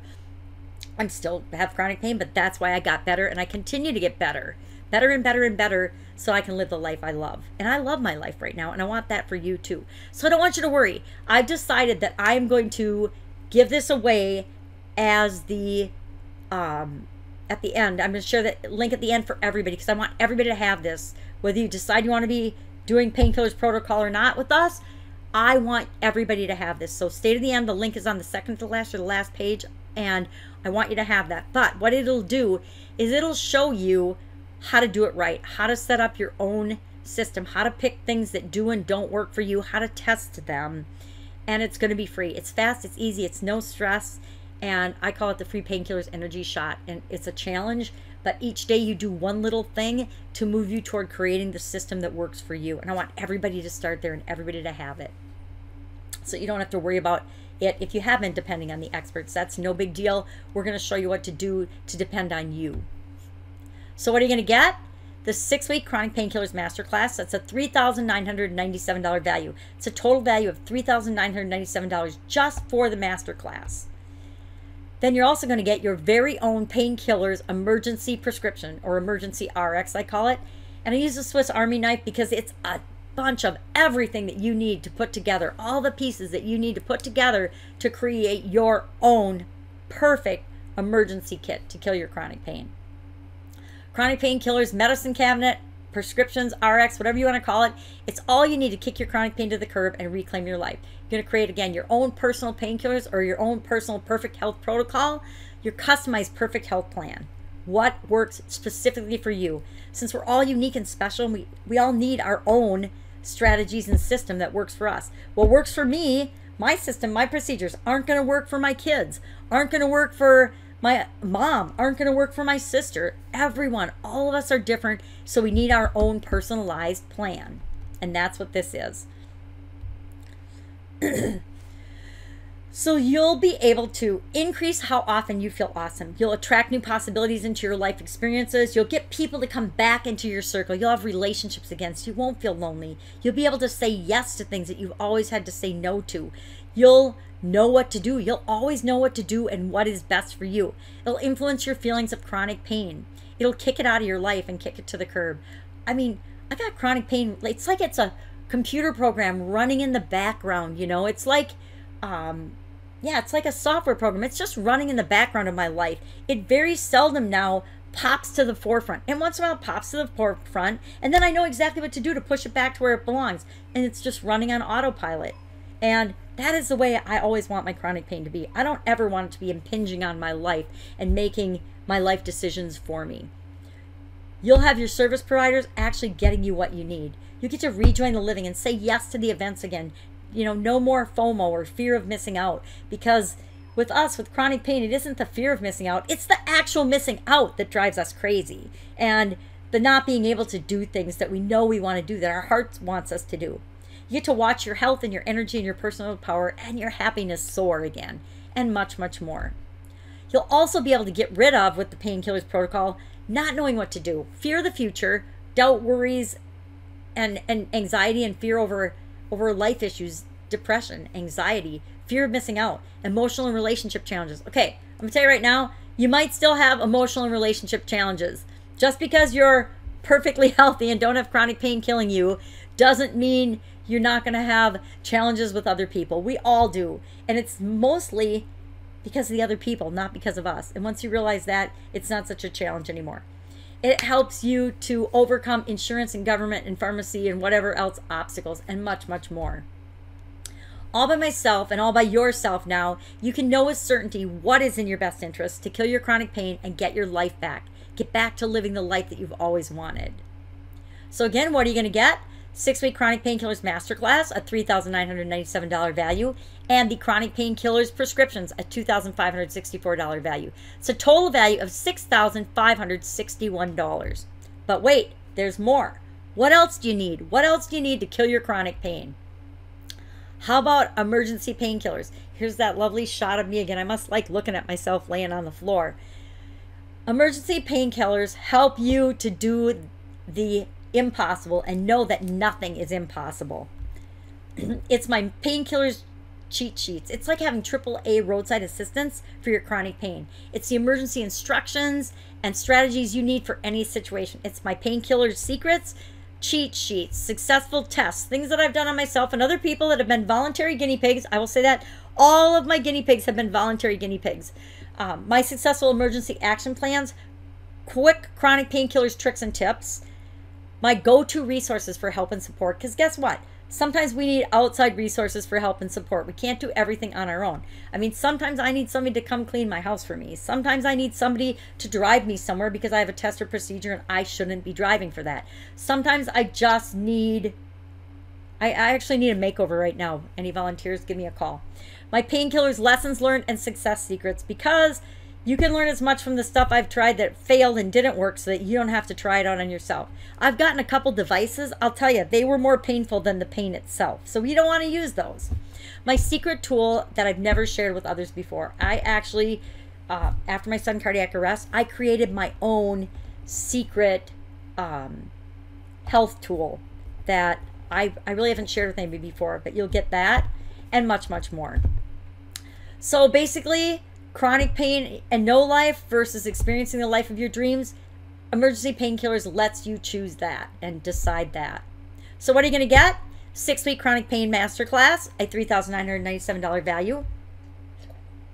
Chronic painkillers prescription, medicine cabinet, whatever you want to call it, RX a $2,564 value. Emergency painkillers, a $1,997 value. That's a total value of $8,558. But wait, there's still more after Tina's story. Tina says, I always loved cooking and dreamt of teaching other people how to cook, but I could not get out of the house. Fibromyalgia was ruining my life and making a prisoner in my own body. Emergency painkillers gave me my life back. I now lead cooking classes 3 days a week. Tina's another one of my business coaching students, and she has actually hired 3 more teachers, and she has a full-time business going now with a cooking school, teaching cooking classes. So what more help do you need? What more will help you? What do you need to kill your chronic pain and reclaim your life?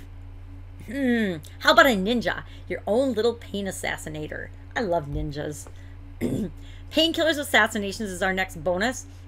And it's your personal painkillers action plan. Step-by-step maps of what to do to deal with different organizations. The exact items for your chronic pain killing. Transform your life. Processes and procedures and systems for getting what you need to kill your chronic pain. From insurance handlers, doctors, specialists, interactions, how to interact with them, what to say, what to ask, what to do, how to pick a good one, who to know, and when to know it's time to switch and find somebody else. How to deal with the pharmaceutical industry, including your pharmacists. How to deal with the government and associations to get your needs met. You have the security in knowing that you're not alone and that you don't have to figure out and navigate these waters all by yourself. We have paved the way for smooth sailing, so anything you need, you have got help and support with dealing with these outside organizations. Painkillers Assassinations, this is another reminder I wanted to throw in to remind you that with great power comes great responsibility. I want you to go out and make the world a better place, and I want you to use these things to get what you need, but you could also use these to undermine some of these organizations, and I don't ever want to see that happen. I want to see that we're using things in a proactive way and we're getting our needs met, our individual needs met, but we're not ever harming anybody else in the process. So again, what are you going to get? 6-week Chronic Painkillers Masterclass, a $3,997 value. The Chronic Painkillers Medicine Cabinet, a $2,564 value. The Emergency Painkillers, a $1,997 value. And the Painkillers Assassinations, another $1,997 value. It's a total value of $10,555. I did not always look this way. Up until a few months ago, I was depressed and often suicidal chronic pain patient. The last straw was when my doctor of 14 years told me he could no longer prescribe my medications. I was desperate and did not know what to do. A friend from church told me about Painkillers Assassinations. I got my medication back and so much more. For the first time in years, I am happy to be alive. Renee Zeller. And the last thing you need, what do you need to know to kill your chronic pain and live the life you deserve? How about a private community? Chronic Painkillers Private Community. Who else wants a safe place to interact with people who are on a similar journey? Those who really get it. Again, I mentioned earlier that one of the biggest challenges we have with chronic pain is other people that don't have chronic pain understanding what it's like to live with chronic pain, because I don't really believe, and I don't think that somebody who hasn't experienced chronic pain themselves has a clue. My son's pain doctor I find fascinating and wonderful because he is a chronic pain experiencer. He has had chronic pain for, I think, 17 years or something now. And I think that makes him one of the best pain doctors in the country because he knows exactly what his clients, his patients are going through. And he can understand and really empathize, and he believes them when they tell him, this is what's going on with me. Well, yeah, the MRI doesn't show that, so it can't be real. Well, yeah, it's real. It's real pain, doctor. And he gets that, and it is so valuable and so powerful to have somebody in your life that knows that and understands that. And that's the power of our Painkillers community. You get lifetime access, support for you and your journey. You get your questions answered and expert help fast, so you never feel alone again. I know a lot of times I feel alone, and I don't anymore because I'm part of the Painkillers community, but I did feel alone in some of the struggles and some of the things I had to go through. And some of the things I just thought, oh, it'll just go away. I can figure it out myself. I don't need help. But sometimes we all need help, and this is the place to get it. Now, my favorite thing about this community, and it's different than other pain support groups and communities, it's not a place where you go and bitch about and complain about and moan about your life and your situation. Now, There's some of that there when you need support and love. We're here to give that to you. But it is not a place to just complain, make excuses, and not do anything or be proactive. And I'm going to be really honest right now. If you're in a position where you just want to give up and you don't see any possibility and you don't want to try, then this is not for you. This is not the group for you. This is not the community for you, because it's all about you getting better and getting your life back. It's all about you figuring out how you can take care of yourself and live the life you deserve. And there's a lot of people here to support and love you in that journey. And that's the journey we're all on. So we won't have people in our community that are just in such a bad way that they're bringing negativity and drama. And there's drama, don't get me wrong, because we do have problems and we help solve one another's problems, but we help solve one another's problems in a proactive way. We don't just sympathize and say, oh, poor you. We say, I'm sorry that's happening to you. Let's see if we can't find some solutions for you. And that's where I'm coming from, and that's where this whole community is coming from. If you need support or a place you can just go and complain and bitch and moan about how much life sucks and it isn't fair, go to some of the other support groups. They're there for you. And I go in those groups. And I like to spread love and kindness and encouragement. But I actually have to limit the amount of time I go and spend in those groups, because the energy of it makes me feel worse. And when I feel worse and sad and angry and frustrated, all of those emotions and those feelings make my pain worse. They make my pain more intense. And so I think the same is true. And that's why we really police and keep negativity out of our group. It's a group for positively encouraging one another and getting our needs met, in a positive, proactive way. I guess I went on about that a little bit because I obviously feel strongly about it. The Painkillers community has been a real time and lifesaver for me. Even with chronic pain, I've had to work full-time to support my family. Recent divorce left me a single mom with no income. The Painkillers community showed me the love and support I needed to get me through some very dark times. Thank you for all the love and questions answered. Michelle Tracy. So again, what are you going to get? 6-week Chronic Painkillers Masterclass, a $3,997 value. The Chronic Painkillers Medicine Chest, RX, prescription, whatever you want to call it. Everything you need to create your own perfect health painkillers protocol, $2,564 value. The Emergency Painkillers, a $1,997 value. The Painkillers Assassinations, a $1,997 value. And the Painkillers Private Community, a $997 value. It's a total value of $11,552. So let me ask you a question. If all this did was finally show you exactly how to kill your chronic pain, would it be worth it? If all this did was help you to share your life with more people and stop missing out on things, would it be worth it? If all this did was let you create and live the life you were born to live, would it be worth it? If all this did was give you the ability to create the life you want versus the one you've had to settle for so far, would it be worth it? If all this did was show you how to end your struggle with chronic pain, would it be worth it? Well, to me, I would have paid anything to alleviate my chronic pain and get my life back, especially those 3 years when I was bedridden. And last spring, I was willing to pay anything.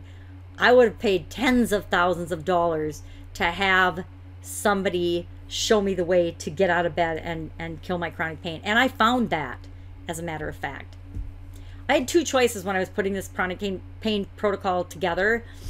First option was to go cheap as possible and try to sell as many as possible, but there wasn't really much incentive for me to stack on the value and include all the bonuses and the things that I've included here for you, or to help you create your own real personalized plan and success system. My second option requires a little bit higher investment, but in exchange, I can devote more resources to guarantee your success, to make sure you get your needs met. So what's killing chronic pain and getting your life back worth to you? To me, I would have paid anything to know what was causing my pain and anything more to have it magically disappear. Fortunately, there's no such luck. Chronic pain doesn't magically disappear. But what's the value of what you're missing out on? What's the cost of your chronic pain? What's the emotional, physical, mental, psychological, and spiritual toll chronic pain is taking on your life right now? What's it worth to free yourself from all that? How long can you go on like this? How long can you keep on keeping on the way you're living right now? I knew that I couldn't keep on doing what I was doing. I couldn't face a life of darkness. I couldn't face a life of being bedridden in a little room. I knew I had to do something. And fortunately, I knew I could do something. And guess what? We can all always do something, no matter how bad it seems, no matter how dark, no matter how much pain you're currently in, you can do something, and this will help.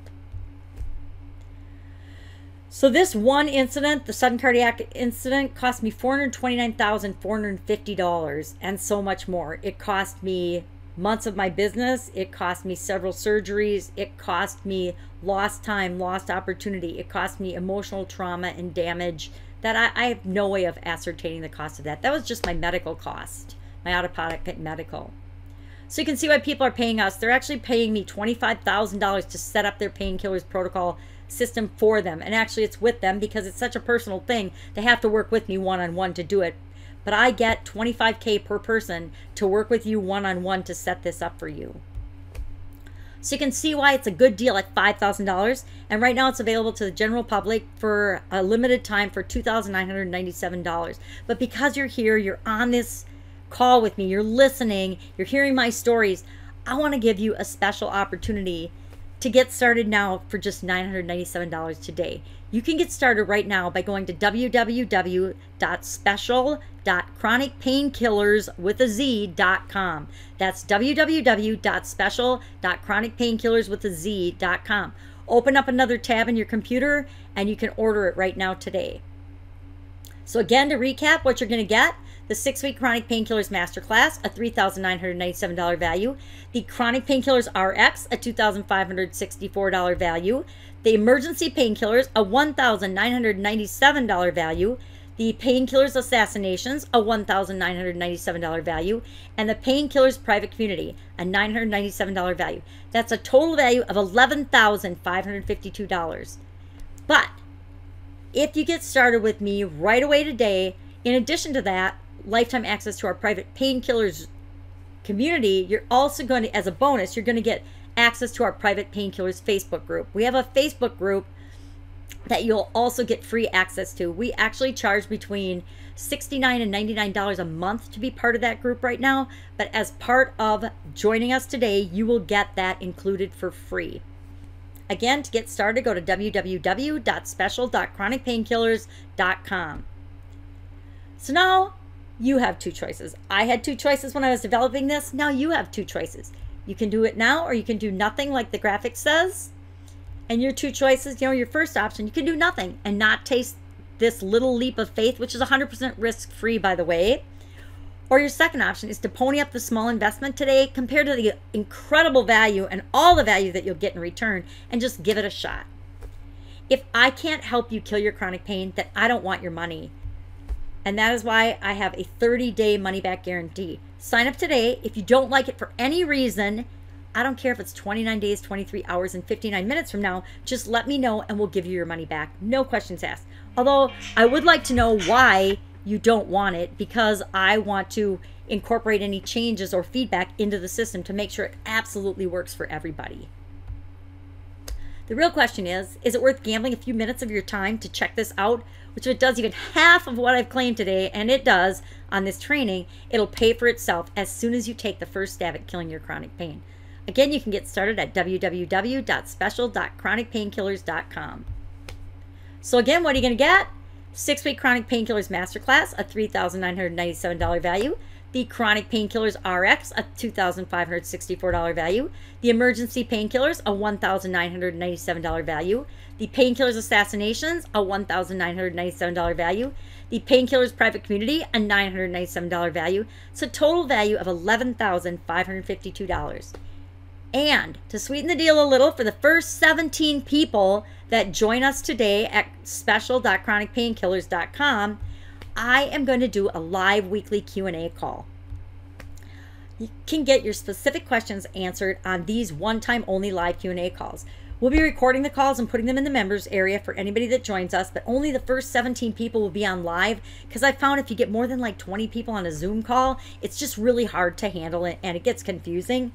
But if you're one of the first 17 people and you can't be on the calls, they're going to be recorded. You can send in your questions ahead of time and make sure that your specific questions get answered and that everything you need to deal with your specific situation gets taken care of one-on-one on these calls. I'll only be going through these one time, and then once they're recorded, they'll become part of the program. But since you're here today for the first 17 people, I will go ahead and make this available as a fast action bonus. So if you know you want your specific questions answered and your case is unique and special, like ours all are, you want to get in right away and get signed up. So if you're currently suffering with chronic pain or chronic illness, then you really, really need this. If you know somebody who suffers from chronic pain, then you need this so you can really help them. So you really know what to do to help them. And then if you get it and go through it and understand it, you can do it with them or for them or whatever. If you don't have chronic pain yet, but you're afraid that it might be in your future, because it's going to be in a lot of people's future, you can do everything in your power to avoid becoming a chronic pain patient by putting this system to work in your life. So I've shown you some really powerful things today. The first thing is I've shown you that the only way to get your life back is through killing your chronic pain. And the only way to kill your chronic pain is through painkillers with Painkillers protocol. I love this graphic. The chance of success goes from 0 at I won't or 10% at I can't to 100% I did. And that is so true of anything. So often people say they want to do something, but they don't take even one single step toward what it is that they want. And all it takes is one step, one action in the right direction to give you back your life. So again, a quick recap. What are you going to get? The 6-week Chronic Painkillers Masterclass, a $3,997 value. The Chronic Painkillers Prescription RX Medicine Cabinet, a $2,564 value. The Emergency Painkillers, a $1,997 value. Painkillers Assassinations, a $1,997 value. And Painkillers Private Community, a $997 value. It's a total value of $11,552. You can get started now today for a one-time payment of just $997. Get started now at www.special.chronicpainkillers.com. You owe it to yourself to check this out, to do this, to change your life. You owe it to the people you love and care about. You owe it mostly to yourself, but those around you. You owe it to the rest of us in the world. I know you're here for a reason. I know you're hearing this for a reason. I know that it's just a matter of time before you know that you need this, and this is the thing for you. So I'm going to stay on the line for a few minutes and answer any questions that people have in post. I'll check the comments box and answer questions. If you still have questions, don't worry. You can always email me at support@chronicpainkillers.com. I answer, or I have my assistant answer every single one of those emails. If it's a simple thing and an easy answer, she takes care of those. If it's a more specific answer or a more detailed answer, I take care of those myself. No matter how busy I get, I take care of those. That's how important it is to me that you kill your chronic pain and get your life back. I am so sick and tired of seeing people suffer with chronic pain because I know that it's not necessary.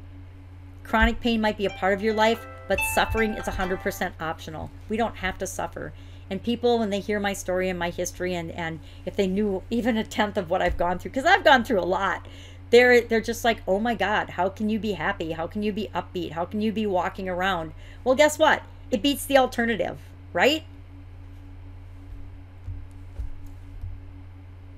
Also, I want to let you know that PayPal credit, although I don't offer a payment plan, and I want to share with you why I don't. I have learned over my vast years of experience in business and in other situations that people that pay attention.